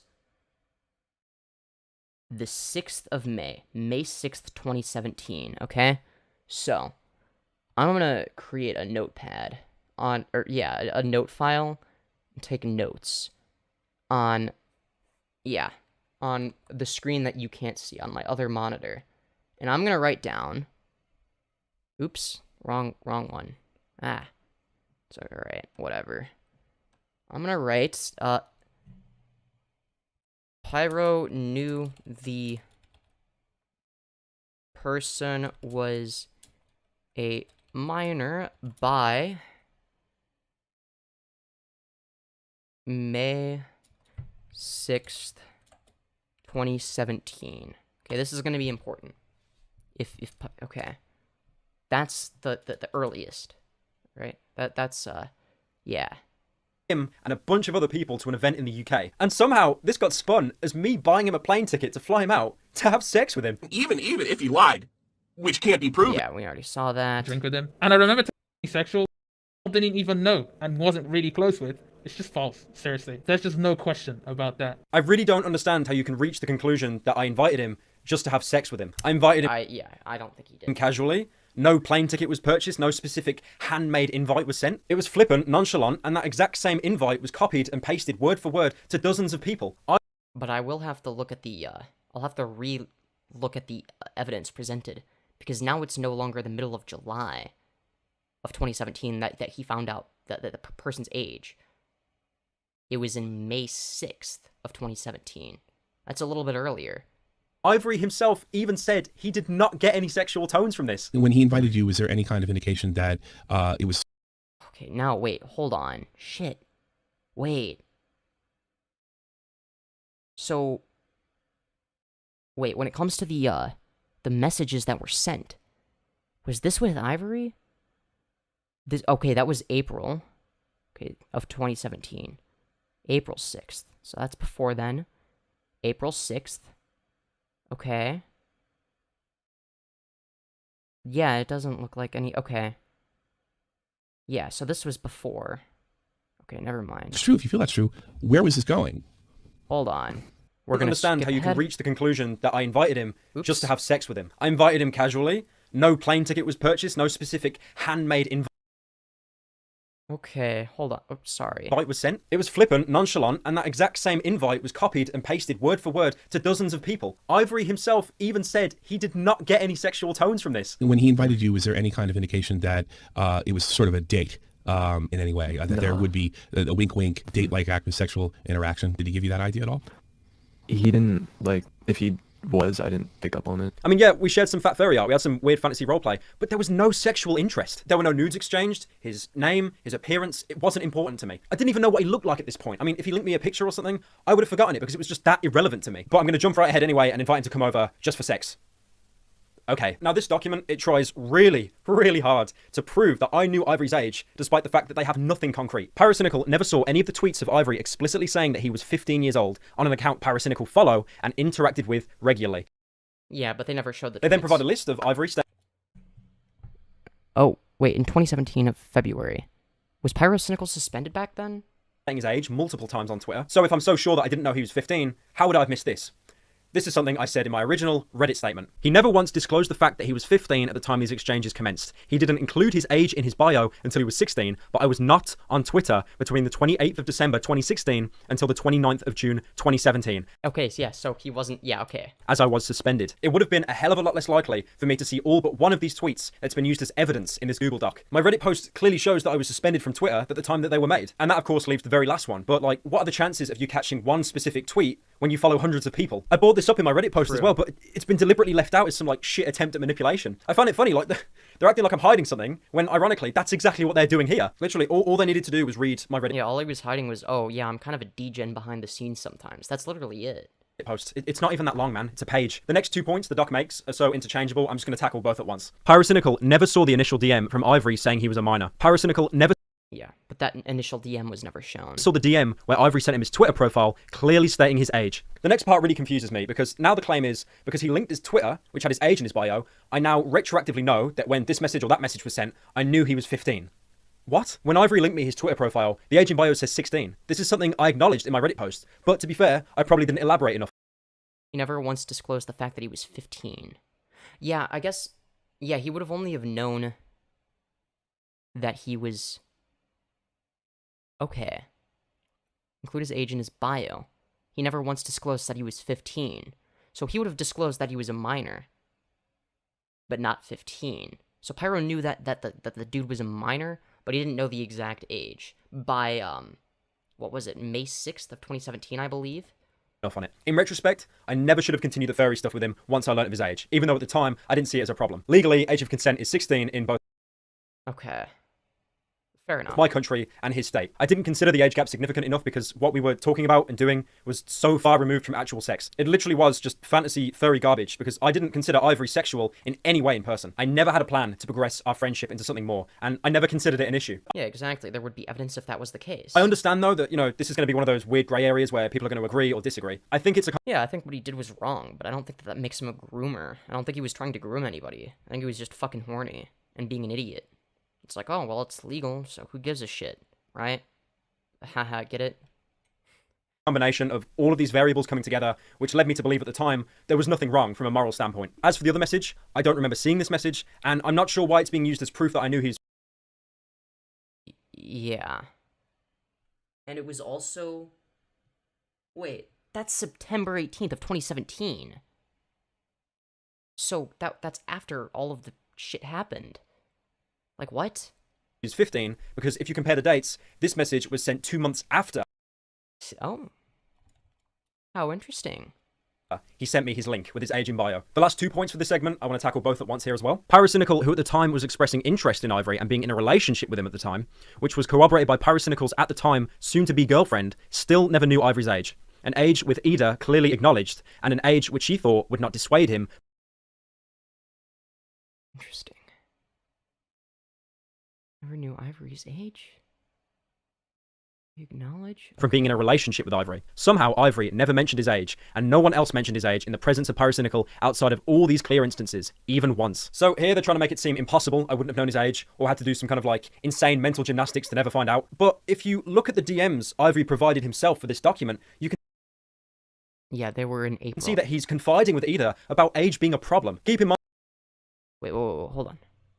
To never find out. But if you look at the DMs Ivory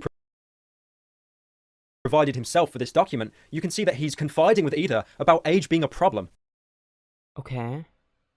Keep in mind as well, I was not in a relationship with Ida until about mid-2019. Oh.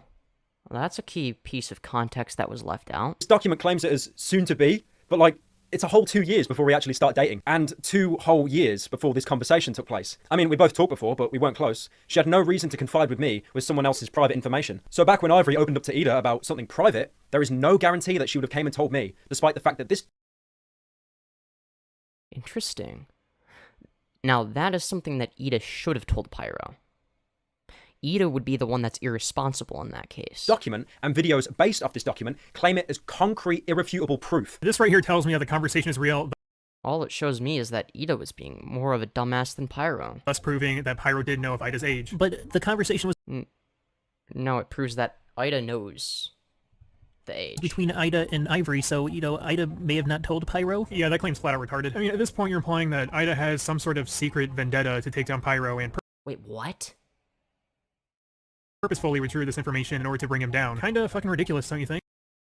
What? Why would Ida think to tell me about a random conversation that she had with someone over 2 years ago? The messages from Ivory regarding a relationship were completely one-sided. If it helps for context, because we're being so open here, I'm straight, IRL, like, I have no interest in guys. This is just purely, like, a weird fantasy, and it does not... Interesting. I feel like Pyro is probably... I don't know. Interesting. That might be why he didn't set off my gaydar. I don't think he's entirely straight. I think he might be hetero-flexible. I don't know. I could see him leaning towards women.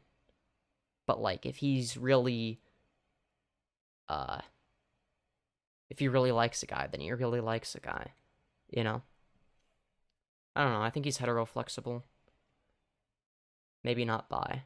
That would explain why it never occurred to me as well. Not carry over into the real world whatsoever. But one thing there is no excuse about is Ida attacking Ivory in DMs once he posted about... I don't even know if I would consider that to be an attack. About me. What she said is deplorable, and I don't agree. Wait, what did she say that was deplorable? Wait, what? When you're feeding into it yourself. Yeah, saying, oh yeah, go talk to a therapist. Ivory in DMs once he posted about me. What she said is deplorable, and I don't agree with it at all. It did come from an emotional place, but that is not an excuse. Now, one way the document tries to criticize my initial statement is the fact that I used evidence that was later retracted. One of them was a Twitter thread, fact that I used evidence that was later retracted. One of them was a Twitter thread of someone trying to prove that I was innocent, and someone else is an individual that Ivory had sent kink stuff to. To prove that I was innocent, and someone else is an individual that Ivory had sent kink stuff to. The thing is though, with this information retracted, my original statement isn't debunked. The document fixates on the specific fact that people withdrew information, while ignoring so many points like what I mentioned earlier. On top of that as well, the person who made the thread defending me recently came out and said at no point did he actually apologize for making that thread. And his okay, so he just deleted tweets. words have been twisted and put in this document to be used against him. The reason why I used these Twitter screenshots against him is the fact that I felt his accusations came... Wait, what? I used these Twitter... Oh, okay. Screenshots against him is the fact that I felt his accusations came from a place of dishonesty. We spoke casually on and off until September of this year. I provided screenshots of our conversations that were posted in my Reddit statement. There was no bad blood. And then when other people came out on Twitter saying that they also had dishonest experiences with him, I used that to further my own belief that these accusations were made for the sake of it. Me including the anecdotal evidence led to the belief that Ivory lied about his age. That is never a claim I have made that he has done to me. I've only said that I did not know his age at 15, which is something I went over when I was reacting to the Turkey Tom video. In turn, has caused more people to believe that I lied in my original statement. I just want to say though, this is not an excuse. It is entirely my responsibility to verify age. But this never escalated from... Yeah, see, like again, this is a similar situation to what happened to my friend Nattie Forsyth. She didn't verify the age, and it fucked her reputation. So... Alright. David, why are you asking me weird questions in chat? I'll answer them later, maybe. Non-zero chance I do. Two morons talking about inhaling furry farts, and I never intended it to. Ergo, grooming. There's a message that was used of me basically having a breakdown that was put in Ivory's original post. This was sent to Ivory by someone, and he used it in his first post about me from January 15th of 2018. Saying pretty much how everyone's going to find out and I have to keep looking over my shoulder, like my paranoia was through the roof. And this has been twisted, of course, to make it seem that I am guilty for grooming a 15-year-old. I think it's quite obvious what, like, I'm actually worried about. I didn't want... Yeah, and this is exactly what I was talking about. The public to find out that I was a complete degenerate and into this... Yup. Exactly what I said before even watching this video. Like, furry roleplay shit, and anyone would be embarrassed by that. I haven't... Yeah, exactly. I'm embarrassed by way less bad stuff. Not that I don't even judge Pyro for it, but still, you get the point. Like, if he was into the same shit as me, I'd be like, oh, actually, that's based. You know? Oh, what's that? You want to be tied up and bred? It's pretty based. Or maybe some of the more weird ones. I haven't had any conversations remotely resembling this for the past 3 years. But, of course, I still did, and still kind of do hate myself for it. That being said, over the last couple of weeks, I get that. I've learned to embrace it, because that's all I can do now. Now, yeah, I mean, if that's the only way to get the internet to not think that you're a PDF file, that... Yeah, nothing you can do, right? Better embrace it. And you know what? It worked. It worked. This is a good time actually to discuss a Discord conversation that was leaked, where I'm asking someone for a way to like mass delete Discord messages. Very obvious explanation. I was shit scared of the public finding out that I was a complete degenerate. And you know... Yeah, exactly. And it's like this line of reasoning was not even explored or considered in Tom's video. That's why it's such a shit video. It's like watching it without even watching Pyro's response. Like, that was like the easiest explanation there was for it.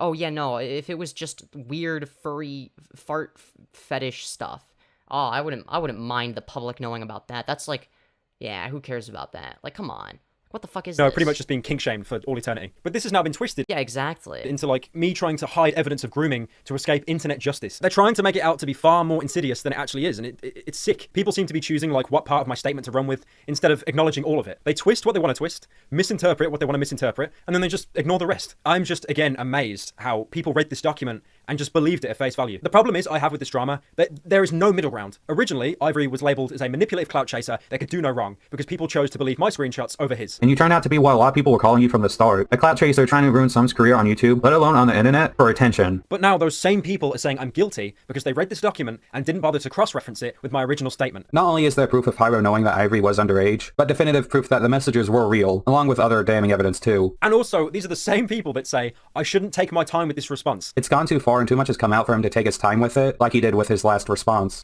Oh, that aged so well. That aged so well. Also, think about this. I think this might have been... Was this before or after the Slazo situation? I think it was after. Yeah. So there was already precedent for somebody taking forever to respond and then completely debunking the allegations that were levied against them. So if anyone remembers the Slazo situation, it was... The whole internet turned on him.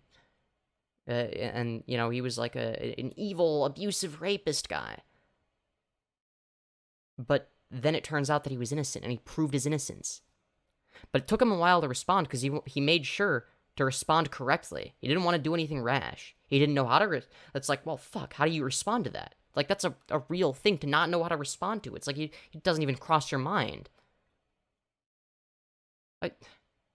There needs to be a middle ground. I did fuck up. There is no excuse, and I am sorry for that. But I am not a groomer or a predator, and documents like these only try to show one side and build a narrative that I'm a liar when I have never actually changed my story from my original post.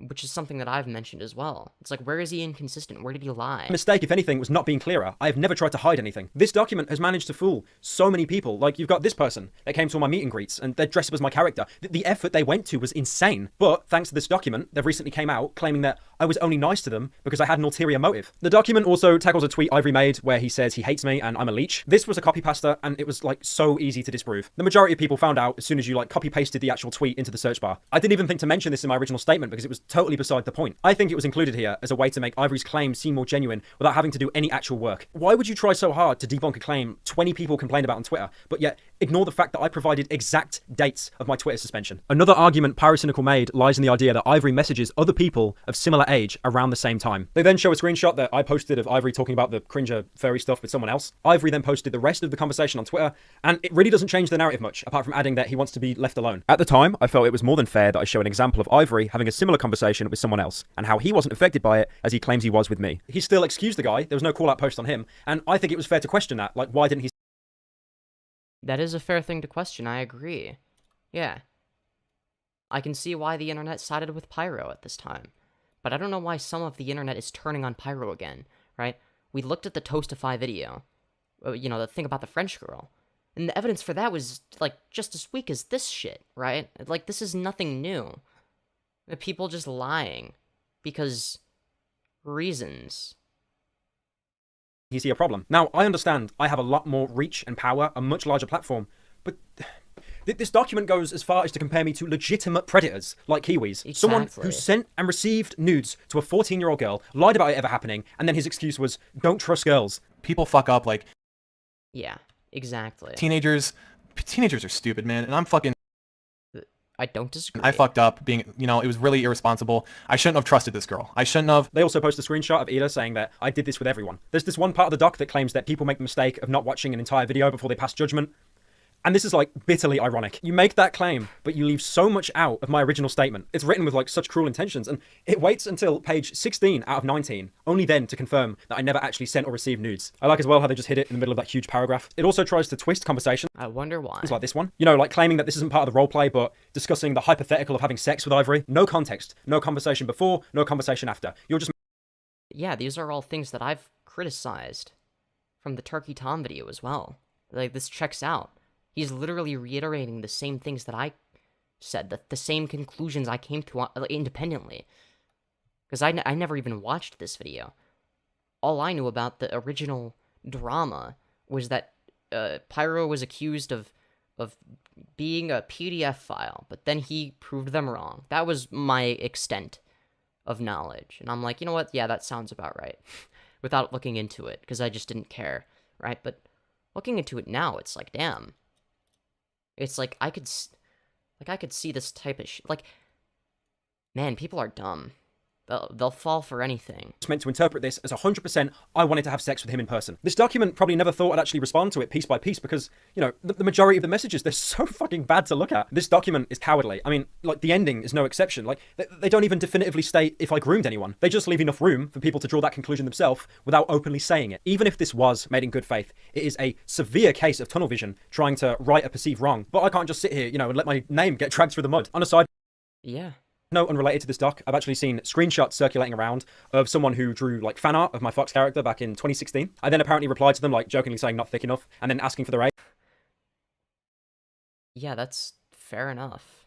Like, why is that a problem? And they said 15. So when people saw this, they instantly drew parallels to the grooming allegation. Oh my god. Asked them for a thick version, and they drew this, which isn't even really that different from previous things they drew before even getting into contact with me. I didn't commission it. What was drawn wasn't pornographic. They'd drawn very similar stuff before, and there was no roleplay here. It was nothing. Yeah, it was literally just a meme. And the thing is, this wasn't even a call-out post. The person that made the original video just said it was funny. So I'm going to address the Pyrocynical video now. This was in 2015. When this happened, I made that video over a year ago. It was not meant to be taken seriously at all. I'm also wearing the same outfit. It was just a funny story from high school, to be completely honest. That's the only thing that I meant by it. I didn't mean it to be a call-out post. The video was not meant to be taken seriously. That being said, it was incredibly irresponsible of me, and not my best look, I admit. But this isn't...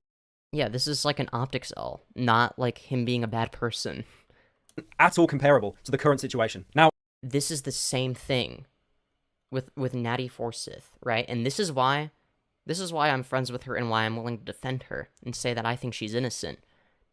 Is because the people that falsely accuse her, there's a good chance that the shit they say ages terribly. The reason being, well, because she's innocent, right? It's the same level of evidence as the evidence people used against Pyro. It's just Pyro has more influence, a bigger platform. It's easier for him to defend himself. I think that might be the main difference, actually. That and, you know, he's established himself already. You know, everybody already kind of liked him, right? Nobody really knew who Nattie Forsyth was, right? Oh, it's just some Roblox YouTuber. Who cares? We can drag them through the mud, because who gives a shit? I didn't watch them before. I didn't know who they were. This is my first impression of them. But at the end of the day, it's a similar situation of, not as in it's a one-to-one comparison, but the similarity of, oh, you know, in fact, I would say that Pyro was more in the wrong than Nattie is, but none of the small commentators will acknowledge that, by the way. They don't make videos about Pyrocynical. Say, oh, well, it doesn't matter if you didn't know the age. You should have known, so that means you're a PDF file. Is what someone like Grimsy will say. But only about Nattie Forsyth, not about Pyro, who was 20 and talking to a 15-year-old, as opposed to an 18 and a 14-year-old. In both cases, not knowing what the age is. These are just two examples of young adults not necessarily being malicious, but being irresponsible and stupid. And the argument I keep reiterating over and over again, whenever people bring up the Nattie Forsyth stuff, is it is categorically different to be, like, there's a difference between being irresponsible and stupid and doing bad things versus being an actual predator, being a groomer, because that implies intent. Whereas in both scenarios, neither of these people had bad intentions. They were just fucking horny and didn't bother checking or verifying the person's age. So, like, now, again, like they're not the same situation, but you get the point. Very small amount of evidence against both of these people. That just gets lied about. Details get omitted. People muddy the waters on purpose to paint a narrative, right? And, you know, the smear campaign against Nattie was a successful one, right? Whereas the one against, well, the one against Pyro wasn't. That's, I think, the main difference, in my opinion, at least. I know I keep going back to that, but it's like the truth doesn't always prevail, is the point I'm making, right? This could have very well, like, completely fucked Pyro his entire career if he responded incorrectly. If he didn't respond, you know, the way he did. If he responded a different way, everyone would have seen him as guilty, right? There's still some people that see him as guilty, right? So, it's not as simple as, oh, well, if they're in the right, it'll be obvious. No, it's not always obvious, right? When there's an entire, like, when the entire internet says somebody is guilty, you're more inclined to believe that they're guilty, right? So, I don't know. It's like, there are so many examples of instances where it's like, no, you know, this isn't the truth, but people make it out to be. When there's, like, a same situation, like a similar situation with a similar amount of evidence. But again, they don't apply the same standard to people, right? I even described this in Toastify's video. Now, I do want to directly say something to Ivory. Or sorry, watching Toastify. It wasn't in his video, obviously. But, stealing my idea for real, I don't remember if you made a video on that. But if you did, I didn't watch it. No offense. But, yeah. What idea did I steal? Talking about Pyrocynical? Ivory, and apologize to him and to anyone else that I did the furry roleplay garbage with. What seemed consensual and reciprocal may very well not have been. It's not my place to decide. It happened. It was my responsibility to verify age, and I never did, and I am sorry for that. You shouldn't have been put in that situation, and it was stupid of me to message people about this furry stuff without taking into account the influence of my platform, especially considering how sexual the tone of these messages were. It wasn't until later where I decided this was an issue and decided to stop entirely. I hope you can understand the frustration in my original post, but I shouldn't have attacked you, only apologize and defended myself. Now, really good closing note here for anyone that is still— I think that's a fair point, yeah. Still confused to any degree. If your accusation is solely Pyrocynical is a complete degenerate and should have not had these conversations with someone that he didn't realize was 15, you win. I can't dispute that. But yeah. I mean, that's literally what happened. But if you've either insinuated, contributed, or directly called me a paedophile who groomed someone knowing that they were 15, that is a completely false claim. I've said my piece, I've admitted fault, and apologized to the best of my ability. I just want to move on from this. I want it to end. Thank you for watching, and hopefully this gives you a more widened view on the situation. Yeah. And I think that that's a good place to end. I might... God, that scared me. It was the next video in the playlist. I was gonna look at Tommy C's video. Because usually Tommy C doesn't talk about this kind of stuff. I remember him specifically saying that. And, well...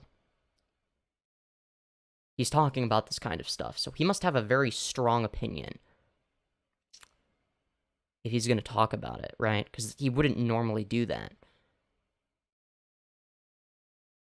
In conclusion, Pyrocynical is almost certainly innocent. There's not sufficient evidence to prove that he's predatory in any way.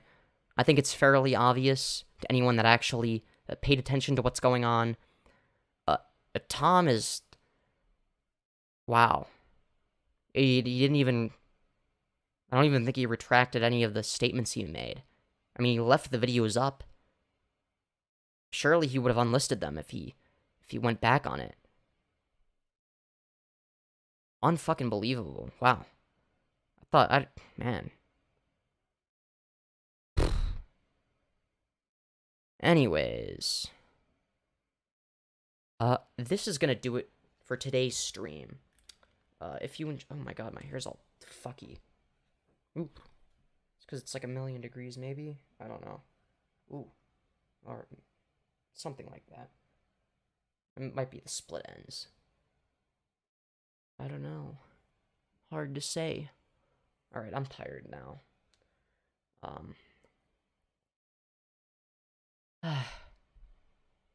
where was I going with this? Oh, right. Conclusion. Yeah, Turkey Tom, on the off chance you're watching this, dude, like, what the fuck are you doing? You should have, at the very least, unlisted those videos. Like, you know for a fact that he's not guilty beyond a reasonable doubt. You know that you don't have that much evidence. Fuck, I don't even think you have the preponderance of evidence. Look, I watched the entire thing, and I don't know. I don't want to say you're dishonest, but I think you might have been dishonest. Maybe you're not. Maybe you're just dumb, but just set your ego aside and, like, make a fucking apology video and then unlist the videos and then link them in the apology video where it's like, okay, you know, I'm not trying to hide this, so if you know, for archival purposes or like video essays or whatever, you know, you can still find them here. They're unlisted. Here are the links. Boom, there you go. Problem solved.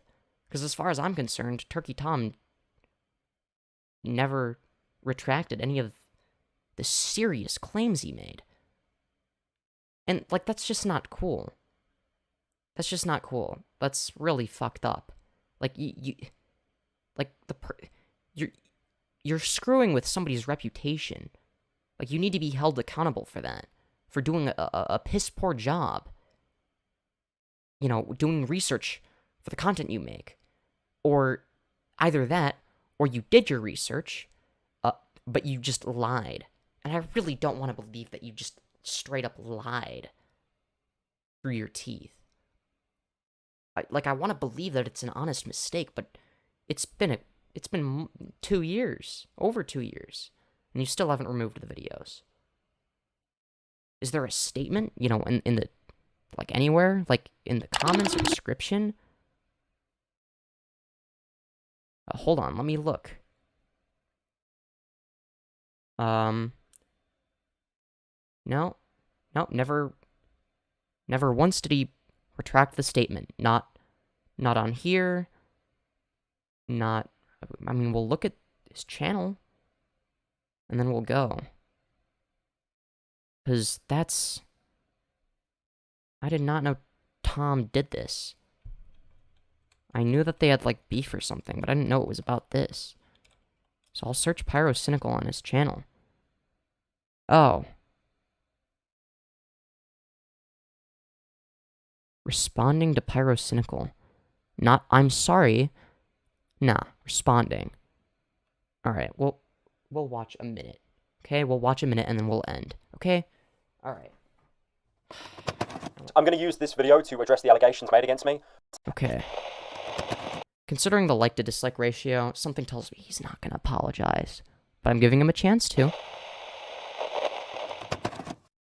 Over the past month, I've made 2 videos and a written document calling out Pyrocynical for his poor responses to allegations that were made against him, as well as the commentary community's analysis of the situation. Recently, Pyrocynical released a video addressing these allegations, with the Google Doc I created being at the forefront, and made some points that I'm going to respond to in this video. A lot of people have taken his response at face value, similarly to his initial Reddit response. I went into this...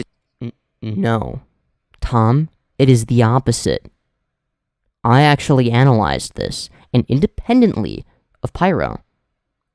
Because I didn't really pay attention to this drama when it happened, independently of Pyro. I came to very similar conclusions for why I think he's probably innocent. Right? Why it's not sufficient evidence. And I was right. Hello, 7i. You are tuning in at the end of the stream. I'm about to end it. Situation completely anticipating this response because, well, he's Pyrocynical. Regardless of the truth, Pyro is a widely beloved and respected creator, and people want to see him come out from this on top. My first... That is also one of the reasons why I think that, that, like I said, one of the main reasons why people were willing to give him a chance but not Nattie. Why people won't listen to Nattie's side. Why they, without sufficient evidence, accuse her of doing similar shit, right?